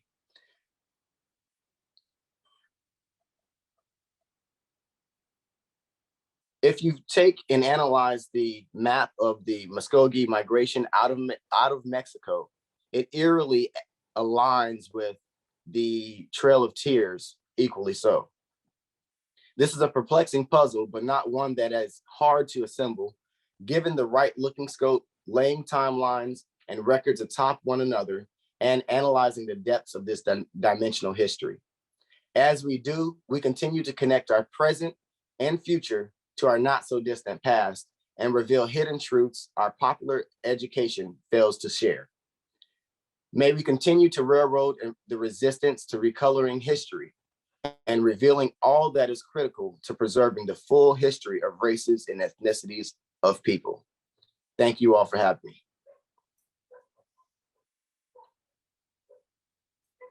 Okay. Thank you so much, Brian, for that. And as you see, there's so many portals into more knowledge. And finally, I mentioned that there were many places that form this history, and all human history, of course, goes back to the African motherland, and especially the most recent history, this most recent history that we're discussing today, and to introduce us to that aspect of it, we have our special guest, Mr. Amadou Masali, who was introduced to us by Dr. Ian Hancock. Mr. Masali is originally from Sierra Leone, West Africa, but has spent most of his adult life attending college and working in the United States, where he left behind a stellar career as a corporate accountant to become the CEO and co-founder of Famboutique, which I hope I pronounced correctly, a company dedicated to reconnecting Africans with their diaspora, working in both his native Sierra Leone and the Americas. In 2019, his organization took the largest group ever of African Americans, mostly Gullah Geechees, to Sierra Leone, leading to the production of a documentary video called Gullah Roots. With his Pan-African perspective, he offers connections between Sierra Leone and the Seminole Maroons. Welcome, and thank you for joining us, Mr. Amadou Masali. Hello, and thank you so much. Thanks everyone for having me here today. My name is Amadou Masali, and I'm from Sierra Leone, West Africa. Now, after hearing all these wonderful things about the Black Seminoles history, my purpose here today is to tell you a little bit more about the Black Seminoles' connections to Africa through their Gullah Geechee ancestors. The Gullah Geechee people themselves are mainly from coastal South Carolina and Georgia, and some parts of North Carolina and Florida. Descendants of Africans brought to America against their will to plant rice. Now, researching the transatlantic slave trade voyages database, we noted that about 269 total known recorded voyages from Sierra Leone specifically to the North American colonies. Most of those were taken to most of those trips ended up in South Carolina, Charleston, some in Georgia, and some in Virginia. Those three colonies or states today accounted for about 92% of all Africans or all African voyages from Sierra Leone to the colonies. Now, to grow rice, we were brought here as Sierra Leoneans. But why? See, sugar, which is the single most important reason for the transatlantic slave trade, could not grow well in North America or in the colonies. But the Brits, these British colonists, wanted to participate in the sugar trade. It was lucrative. However, because of climatic conditions, they were unable to. However, they found rice. They figured out that rice could grow in the semi-tropical climate in the low country, South Carolina, Georgia, along the coast there. So they turned their eyes to Africa. But with their interest in rice, they did try to grow rice themselves earlier, but they failed miserably because rice is a challenging crop and you have to have the necessary skills to cultivate it. So they turned their eyes to Africa. These rice growers sought Africans from a specific area where people have been growing rice for eons, forever. Spanning about 700 miles from the north to the south, there were 6 countries, Senegal, the Gambia, Guinea-Bissau, Guinea, Sierra Leone, and Liberia. That's what made up the rice coast. And a lot of people from these countries were taken to South Carolina and Georgia. Up till today, I mean, they're highly represented in these parts of the country. We have a lot of cultural similarities to Gullah Geechee people, which also means Afro-Seminoles, Black Seminoles. In our rice diets, we have common rice food. In Sierra Leone, some people eat rice 3 times a day. I don't know if Black Seminoles eat rice, but Gullahs do too, you know. We also have other things such as sweetgrass baskets. If you want to look at the material culture, sweetgrass baskets that they do in Gullah, we also do in Sierra Leone up till today. We call them shukublai, which has a Portuguese connotation to it. We also have names. My name, Amadou, can be found as a basket name among Gola Geechee people. In addition to that, songs, words, loan words, songs. In fact, I'll talk about the song later, but many of these little bitty things all together where Sierra Leonean culture can be found in Gola culture. And I've seen some in Afro Seminoles culture also, Black Seminole, because I've been to Bracketville, I've been to Wewoka, so I see some of these similarities. Dr. Lorenzo Turner, a renowned African-American linguist, wrote a book called Africanisms in the Gola dialect. In that book, he claimed that about 25%, well, not him, but about 25% of the words in his book attributed to Gola words are from Sierra Leonean ethnic groups or tribes, mainly at the Vai specifically. Dr. Ian Hancock, who was also supposed to be here today,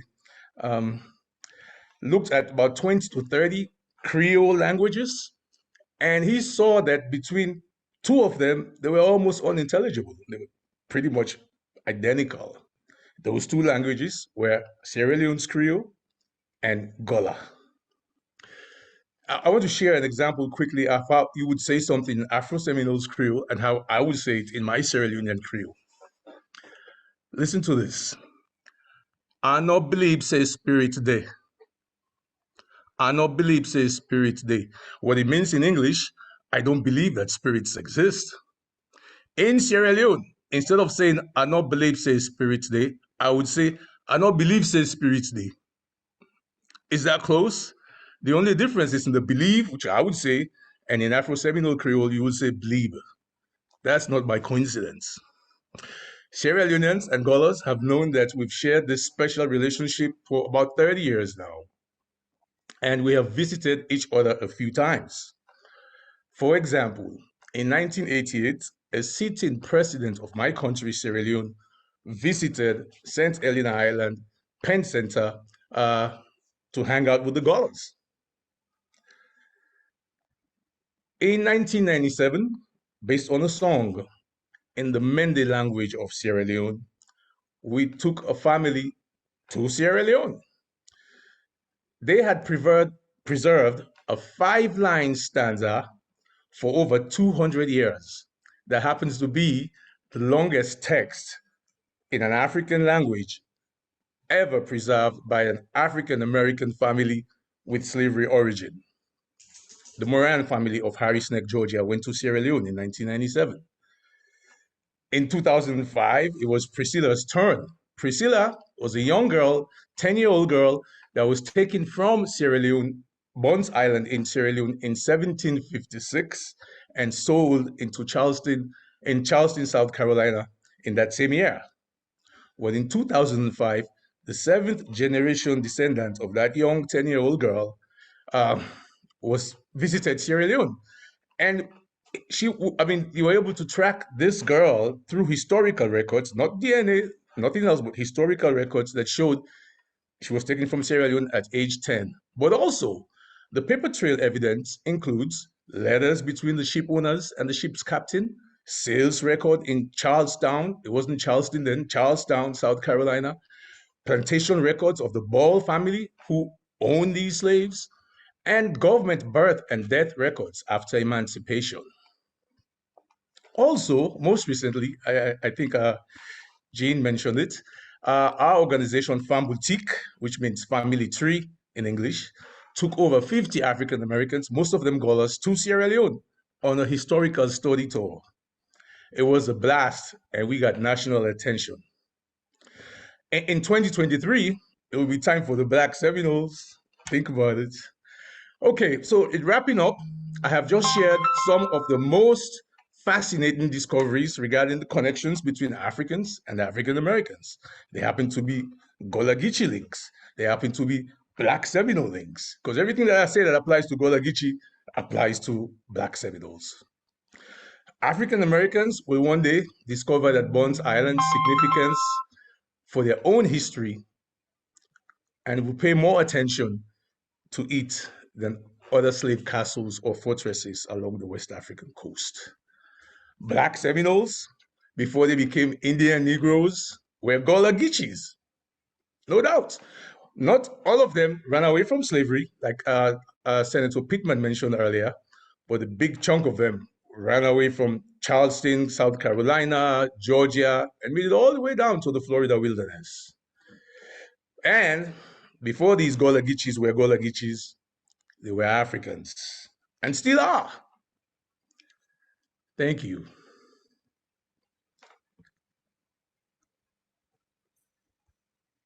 Thank you. Thank you so much, Mr. Masali.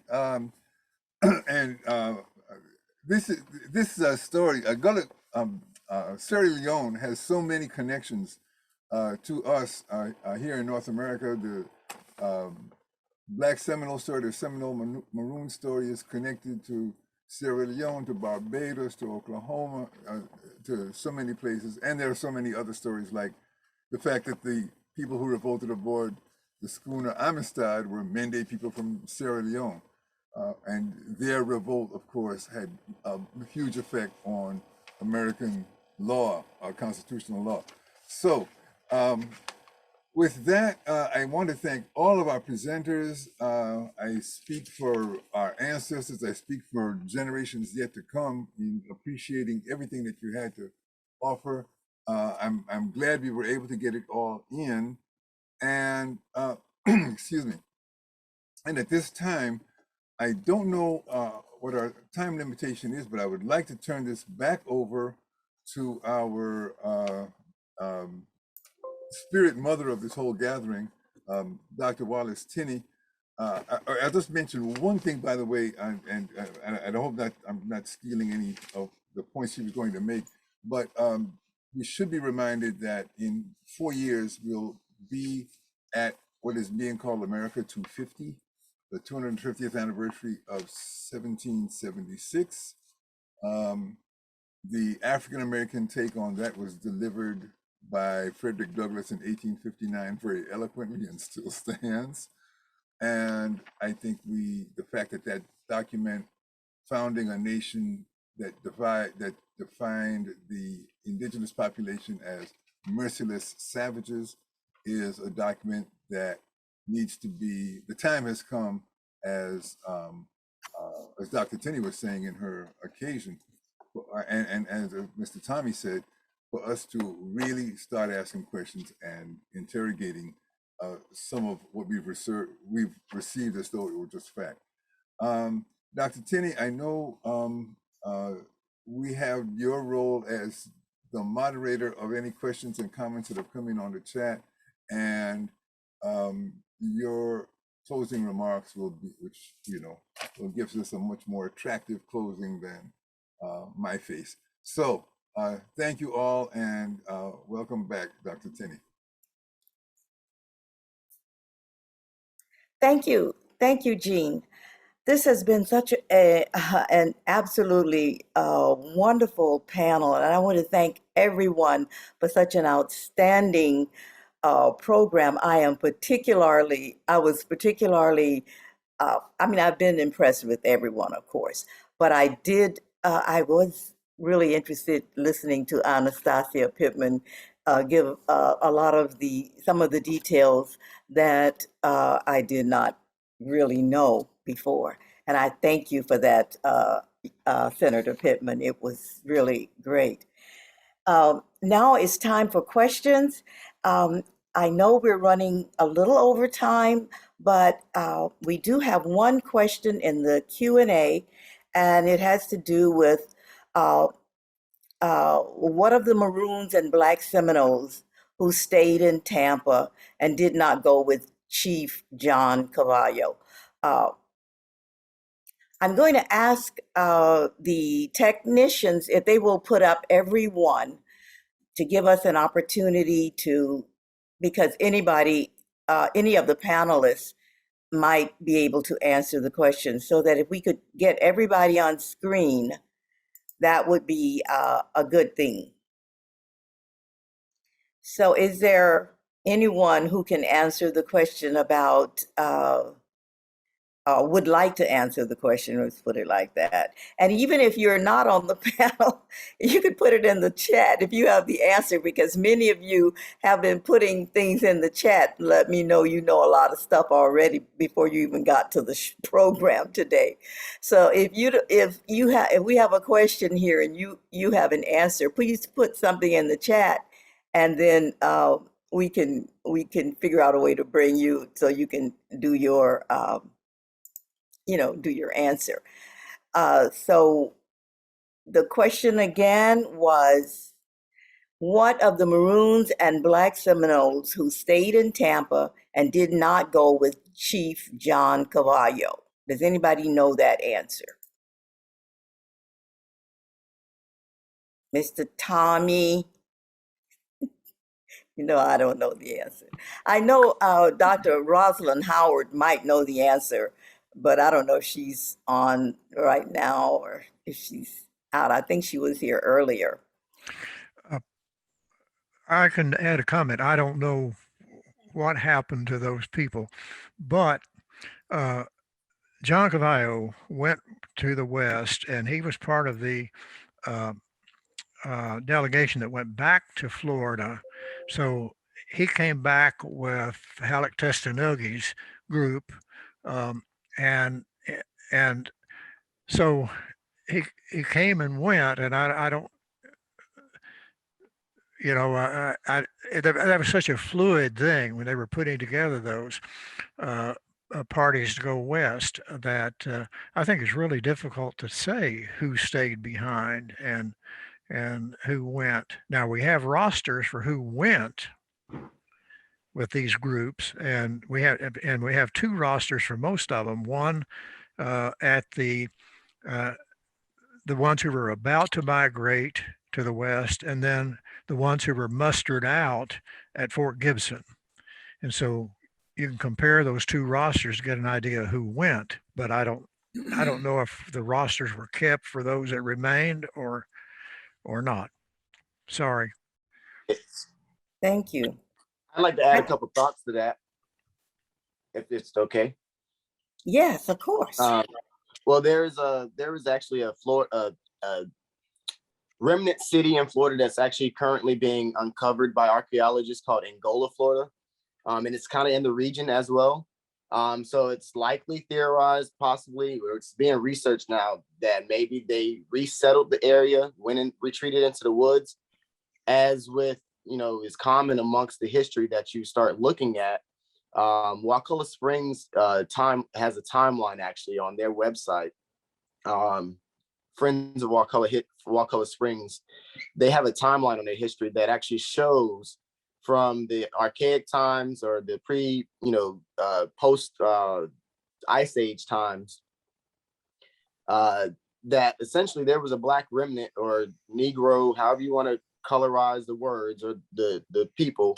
There was a Black phenotypical remnant of people here that became known as Apalachicoleans, as well as Miccosukee. So, and the story continues to say, essentially, whenever a threat came in, they just ran into the woods. So you got to think about how much land existed versus 100 settlers coming into this area. Is it possible that they hid? And that's one of the theories that is being researched that I've stumbled upon. I'll weigh in on this very briefly, if you can hear me. I'm glad. Thank you, Brian, for bringing that up. And Wallace, you mentioned Dr. Rosalind Howard earlier. There is a part of the story that we've not really talked about today because we were focused on the Trail of Tears, but that is the self-liberating Underground Railroad route through Florida, by which people got to the Bahamas, where the descendants are living in today on Andros Island. And there are other settlements with other histories in the Bahamas, like Congo Town, which is another story. But Angola, which is in Manatee County, or the Bradenton area, was part of that. You mentioned Brian, Wakulla Springs, which is closer to Tallahassee, and it's it's interesting that a lot of these same experiences, we see repetitions of them elsewhere. One of the comments you made me think of a very similar occurrence farther north in the United States, much like the way Mr. Tommy reminded us of the fact that, you know, the Iroquois people would come south. This history is so fluid and has so many fragments to it, as Dr. Littlefield just mentioned, and it doesn't lend itself to the standard, you know, historical model of categories and timelines and dates, and we have to be prepared for that. Many of us have the idea that the United States was all of these scattered, quote unquote, Indian, thanks to Columbus, tribes. But when you consider that there are 17 places in North America named Miami, with the same mention. Okay, so Miami, Ohio, Miami in Indiana, Miami, all of them meaning the same thing, big river, sweet water. So it suggests that all of these folk, there was all of this interaction, traveling back and forth, exchanges of knowledge, as is the normal pattern everywhere that humans go. And so thank you for that insight, because I think it gives us a framework for looking at this. And back to the question that started this, perhaps the person who entered that into the chat might have some insights about that. You know, how many people may have stayed, you know, or managed to stay in Tampa Bay. There is that fascinating story that comes 20 years after Loxahatchee in 1858 with Polly Parker, and those folk, Wallace, you mentioned Edgemont Key, and the people who were taken to St. Mark's by water, and then she and a few people were able to escape, return to the ancestral Seminole homeland in Florida, and as the story goes, what we know as the Seminole tribe in Florida today may be a whole different thing if it existed at all, had she not, and you know, done, you know, made that return. So yeah, good way to you know, broaden the scope. Thank you, Jean. Mr. Tommy? Yes, I would like to say a little bit here, if it's okay. Yes.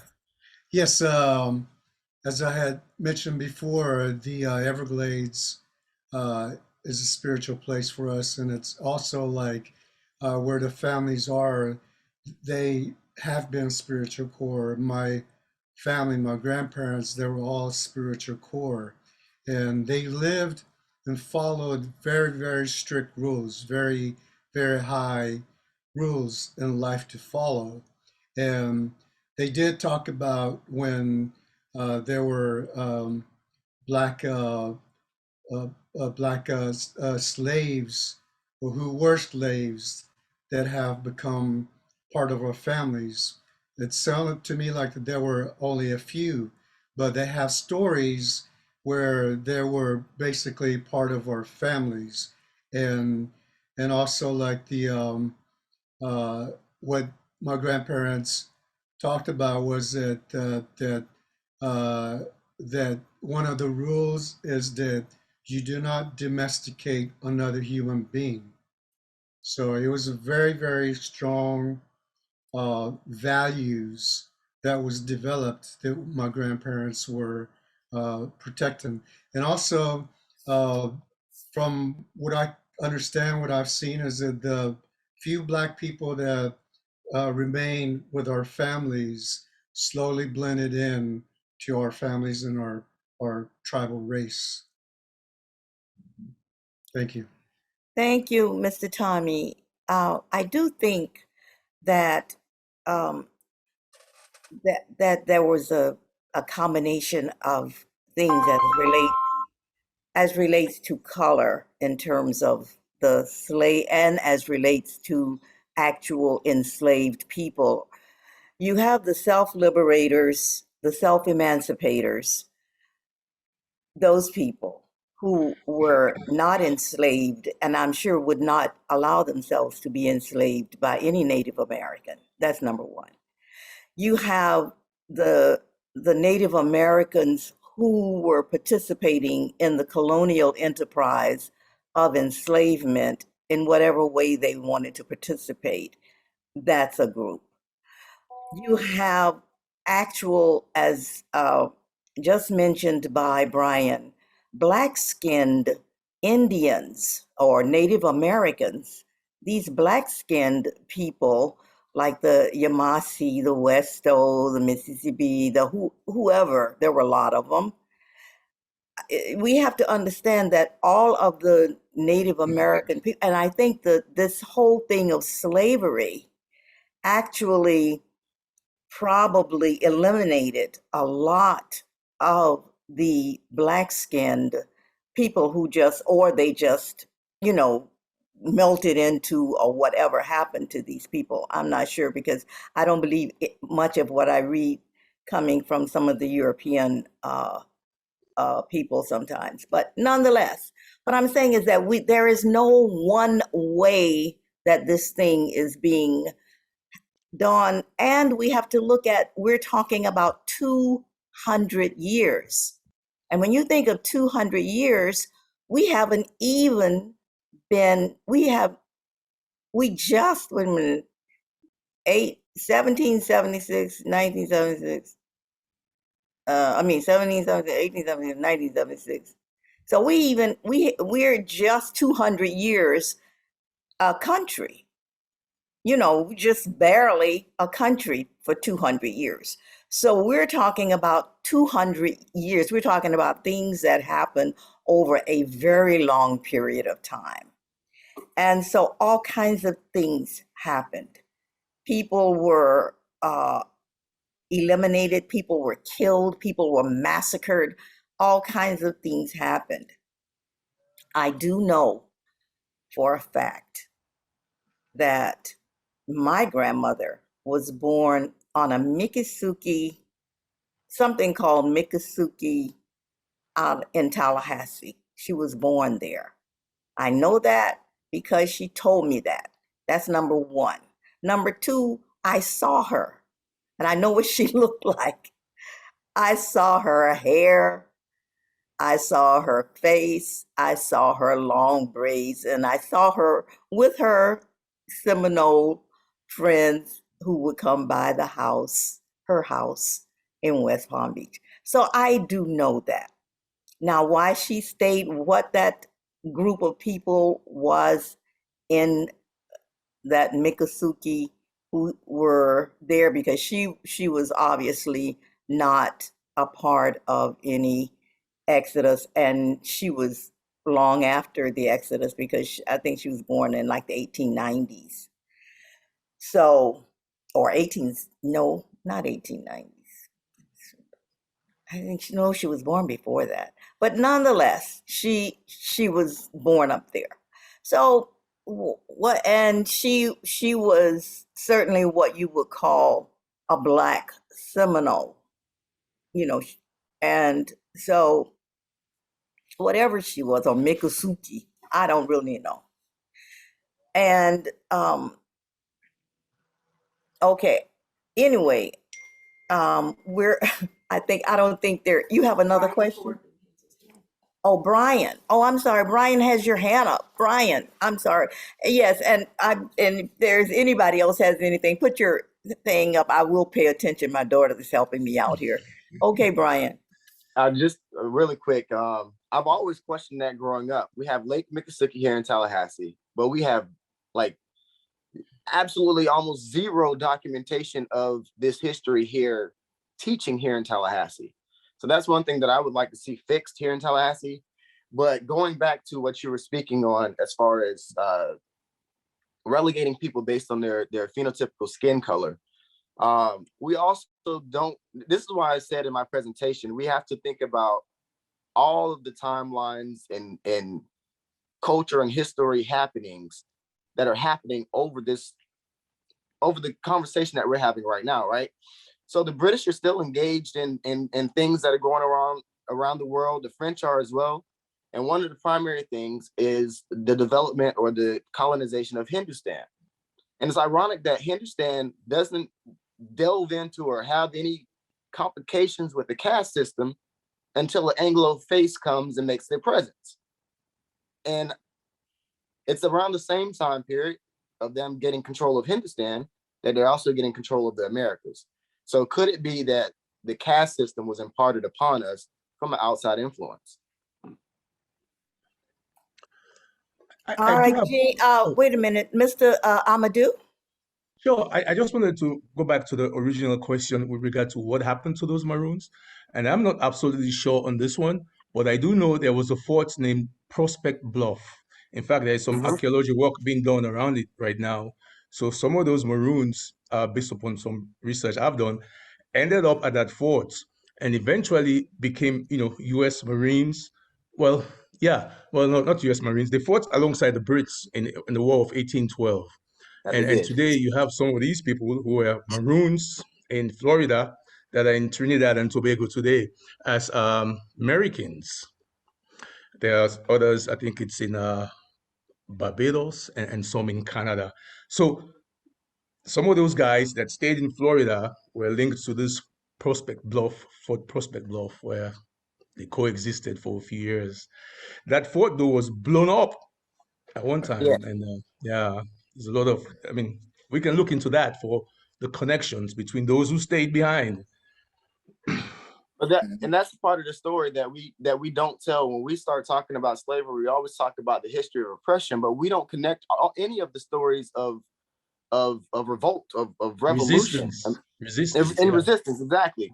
Prospect Bluff was one of those primary examples. The British really didn't care at this point because they were bleeding money. Okay, they were still fighting France, and they're still almost about to defeat Spain as far as the economic power of Spain.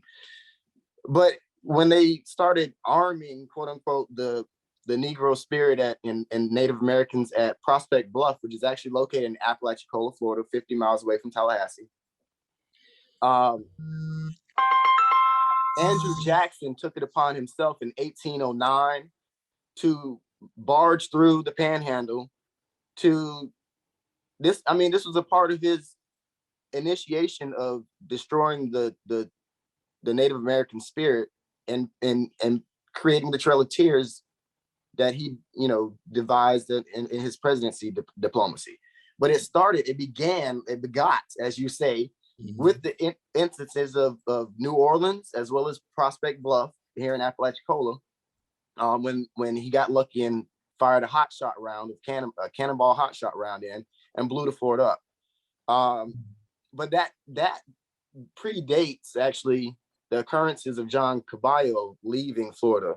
And I just want to highlight, though, John Caballo, I shared a map, actually. I had some aids, but I had some complications, of course. But I did share a map of John Caballo embarking on a Texas the Texas Underground Railroad as well, where he constantly returned as far north as Oklahoma and took maroon individuals or Black individuals, Black Seminoles, back to Mexico, so that way they didn't have to face the subjection of slavery. And that was a similar thing that was being done before Florida became a colonized state in 1845 as well.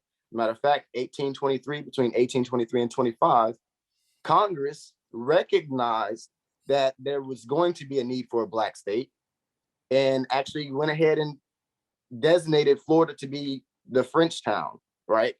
And they gave, at the time, Tallahassee was Florida.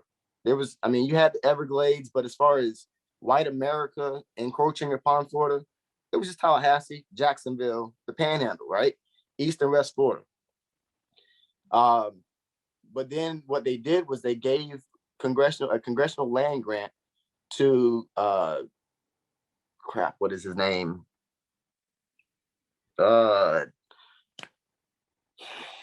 Someone. It's a big person. It's Lafayette. I'm sorry. To Lafayette, the Lafayette land grant. Every city in America, every lake that is designated Lafayette is named after his namesake. And this is actually a mulatto man that helped George Washington win the war for revolution, for freedom against the crown. So when they designated this land 36 square miles of township, it was actually larger in its square mileage than the city of Tallahassee. And this was supposed to be a black founding. This was supposed to be a black refuge. This is where you get your Miccosukee tribe. It felt like they were going to be okay to live here. This is why the Seminoles started migrating in heavy droves and consistently having to face this first Seminole War, the second Seminole War, the third Seminole War. My God, do we have any refuge? Can we go anywhere? I'm sorry. Thank you. Thank you very much. Thank you. Well, I'd like to give anybody an opportunity to comment if you have a comment or anything, because we are, we've kind of used up all of our time. I mean, we can talk, we could stay here and talk all afternoon, but what I'm saying is that we pretty much we do have, everybody has something. So if there are people who wish to comment now, Dr. Littlefield, Mr. Tommy, Ms. Harrington, Mr. Tillman, Ms. Senator Pittman, Ms. Goodlow, please feel free to raise your hand and I will call on you, or just start talking. I'll start real quick. No, Jean, No, I Willard, didn't call your name. Did you notice? I'll defer to Willard. Please go ahead. Thank you. Well, Gene, my thing is always something that's basically occurring right now. And one of the things I'd like to bring presence to everyone is that we need to be safe. Things are happening every day and everything is not as it used to be. And we have some variables out there that can create some health issues for us. So myself, I would like to wish that everybody would mask up. And if you haven't been vaccinated, get vaccinated. Thank you. Thank you. All right, Jean. She must be talking about real quickly. I think I brought up the America 250. I think this is a time of awakening, as the Lakota sisters discerned a few years back. The history of American history is the history of the land. It's the 250 years is nothing, and yet we look at how just in a few decades how much history can happen. But it's the history of the land.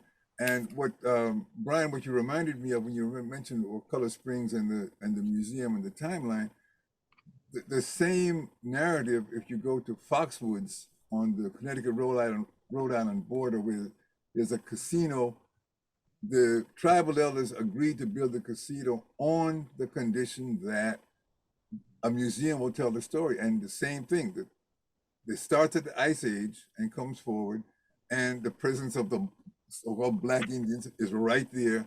So it takes us back to the fact that all of these so-called categories that the colonizers have kind of imposed on the narrative need to be essentially wiped clean, and we start fresh.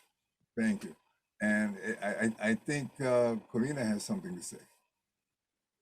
No, I just want to thank you for inviting me to this. And I still have a lot of learning to do. I'm still there. I'm still working with Wendy, with my cousin Dina, my cousin Jerry. So hopefully next year I'll have everything down. Thank you. I think you did very well. We learned a lot from your presentation, and we thank you. And we did put in a reference also of a video that, in the chat. Thank you. Okay, people, just north of West Palm Beach in Jupiter, the site of one of the two key battles in the so-called Second Seminole War, is well, anyway, West Palm Beach is where I was born. And just north of West Palm Beach is Jupiter, the site of one of the key battles fought in the so-called Second Seminole War. The site's discovery in the early 1990s engaged the passions of my cousin, Issa Ham Bryant, whose fascination with our family's ancestry, and especially our Seminole heritage, led him to get in touch with the local West Palm Beach historian who was fighting the battle to save the battleground from the bulldozer. Issa's commitment and passion were contagious. He was able to start an annual memorial ceremony at the site, arranging a homecoming to Florida of members of the Wewoka, Oklahoma Black Seminole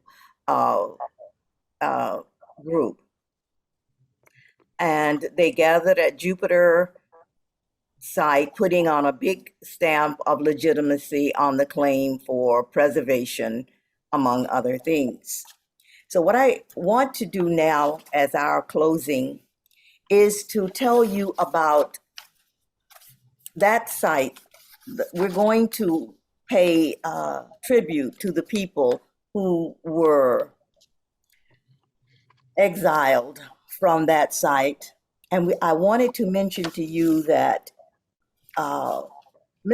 Dr. Hancock mentioned the fact that a lot of the Seminole thing was by water, and that's true. And many of the Seminole lives were lost in the water. And I mentioned some on the SS steamship Monmouth. And there were other steamers that took them. And I want to name some: the John Jay, the Lawrence Copeland, the President, the South Alabama, the Ozark, the Tecumseh, the Orleans, the North St. Louis, the Livingston, the Octavia, the Vesper, the Rodney, the Itasca, the Compromise, Little Rock, the Renown, the Buckeye Schooner, the Quaypar, whatever that name is, and finally, the one that Polly was on, the Gray Cloud. So right now, we're going to honor the exiles from the Loxahatchee area, the Loxahatchee River area. And I thank you again for all of you for what you have brought to our community today. We are so appreciative. Thank you. Thank you, Dr. Tinney. Thank you. Thank you. I just very briefly want to comment. I will send copies of the print. They're doing okay. They're going to go ahead.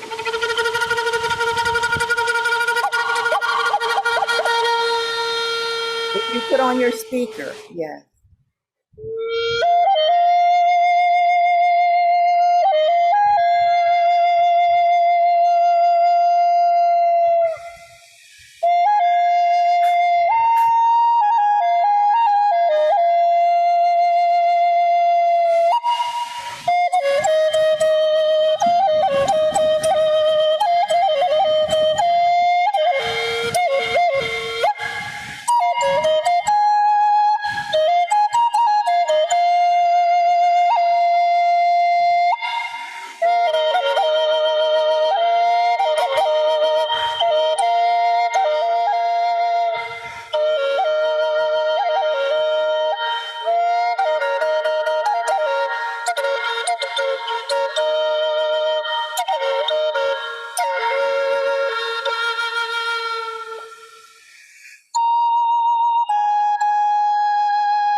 Thank you. Aho.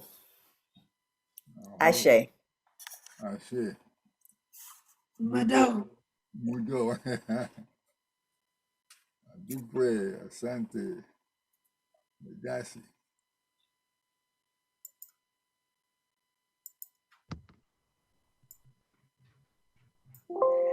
Thank you both. Anastasia, thank you. I really, really want you to know how much I appreciate your presentation. Was just so good. I really, really appreciated it. Thank you. Well, And sometimes Mr. we Masali, talk about yes. sometimes we talk about all the ancestral things and things that happened in the 1800s. And I wanted to bring you a little bit forward to let you know the 1970s and the 1995s was not so And it's still going on. the challenges beyond the dream. Yeah, these are the challenges beyond the dream of Dr. Martin Luther King. But we're going to have to work to help the people in Mexico who seem to be having, from what Karina was saying, there's a problem there with their trying to get their American citizenship, their dual citizenship that they should have. And so it's ongoing. The problems are ongoing. But the dual citizenship would certainly help them so much.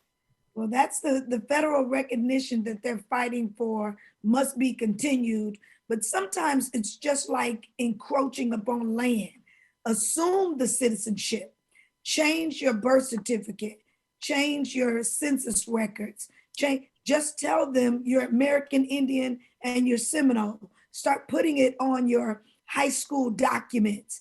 You got to assume the position because nobody's going to give it to you. And when you start doing it as a group and it's consistent that you are connecting with your vital statistics, your records of who's keeping the birth records and the death certificates, make sure that the family members of those who are deceased go back and say, here are the documents that confirm that we are Seminole, and just start connecting it to things and putting that in there and demanding that your status on your personal records are changed so that as they say, are you a member of a tribe? Yes. Are you a member of a federally recognized tribe? Yes, I am, but I'm not enrolled. So you start changing the status by saying, I have eligibility to enroll. You got to claim it before they'll even give it to you. Mm-hmm. Wow. We'll see. We got work to do. And then we're going to collaborate with Amadou as Jean and I were talking a couple of weeks ago. We were talking about in 2024, connecting all of our Black Seminoles. And so we're going to figure out how to get the corridor of the Gullah Geechee corridor to extend on down to Florida and maybe possibly even connect to New Mexico, because he has that Sierra Leone connection that we don't often talk about. But even the South Carolina connection, we've got to do a better job of learning the history of the Seminoles. I will denounce the title of being African American before I will denounce the title of being Seminole, because our status was changed in Alabama. Our status was changed on paper to say, oh, we're going to call them African Americans, when my ancestors and my elders were already here when Columbus discovered America, and they were indigenous people of color. So my grandmother would roll over if she heard me say Black Seminoles. You just Seminole. Mm-hmm. Yeah, I know. So we have to start embracing that and not be ashamed of being Seminole, whether it's Muskogos, Miccosukee, whether it's Muskogee Creek. We have such a unique history that not everyone shares. And so I will always bring you policy And I will send you dates and copies of the treaties for Seminoles so that the things that we don't see taught in schools, we must put in our historical societies and our history centers. And that's what the APRI Research Institute of Indigenous People of Color are doing in Oklahoma. So we look forward to partnering with you more and going into a more in-depth conversation about embracing what our ancestors wished for us. And we'll do that through love and humility and obedience, and through perseverance and resilience. But the conversation continues. Yeah. Thank you. And you know, we are reminded, you mentioned Dr. King's legacy. The unfinished work was the Poor People's Campaign that he did not live to see get started. I was glad to see on the 50th anniversary that Dr. William Barber and his repairers of the breach restarted that. And one of the very first causes they embraced was the struggle of the Diné people, the Navajo, on some environmental issues. So the inseparability of these two narratives, the first and the fourth, as our Native friends have put it, is very much points the way to the future of, you know, what our work will be. I also want to mention that Anastasia mentioned, talked about extending the corridor. I think that's a brilliant idea. We've been talking about this for some years now, because the Gullah Geechee corridor is based on a people. In fact, it's the only place in America where land was earmarked based on, culture of a people. And so Nacimiento, for example, these are descendants of Gullah Geechees there too. Can we get Nacimiento to be a satellite, corridor or whatever? And maybe that might help them get, their green cards, their passports quicker once we identify with them that, through the Gullah Corridor Commission, Federal Commission. I'm just Okay. throwing things. Oh, that's great. Thank you all. Listen, we are an hour and a half or 2 hours. I don't know. We're way over, and the technicians have another program they have to do. So I'm afraid we're going to have to cut us all out. And thank you everybody again for the beautiful, beautiful, beautiful presentations. And I want to thank the technicians, Stream Teamio, who are absolutely fabulous people. I want to thank my daughter, Michelle Riley, and my other daughter, Antoinette Riley, beautiful, beautiful young ladies who have been helping me this afternoon. Antoinette did tell me my grandmother was born in 1878, I think she said, which was a long time ago. But anyway, she looks up all that stuff. So thank you all. Thank you, Stacy. Thank you, Gina. Thank you, Daryl. Thank you, everybody. Thank you, Jean Tinney, and everybody else. Ashe, aho, bye-bye. I'm leaving you all to help you get off. I'm gonna. Dr. Tinney, Wallace. Dr. Tinney, Yes. will you email us all of the contacts for the panelists so that we can stay connected? Yes. And possibly add us to your advisory board for the Historical Society down there. All right. Sounds good. Okay. Thank you. Thank you. Okay. Bye-bye, everybody. Bye-bye. Oh, Jean, what do you want to say? I'm through. Oh, good. Okay, I'm Yeah. leaving. Bye. Yeah. Oh, that's my Okay. grandmama. That's my grandma.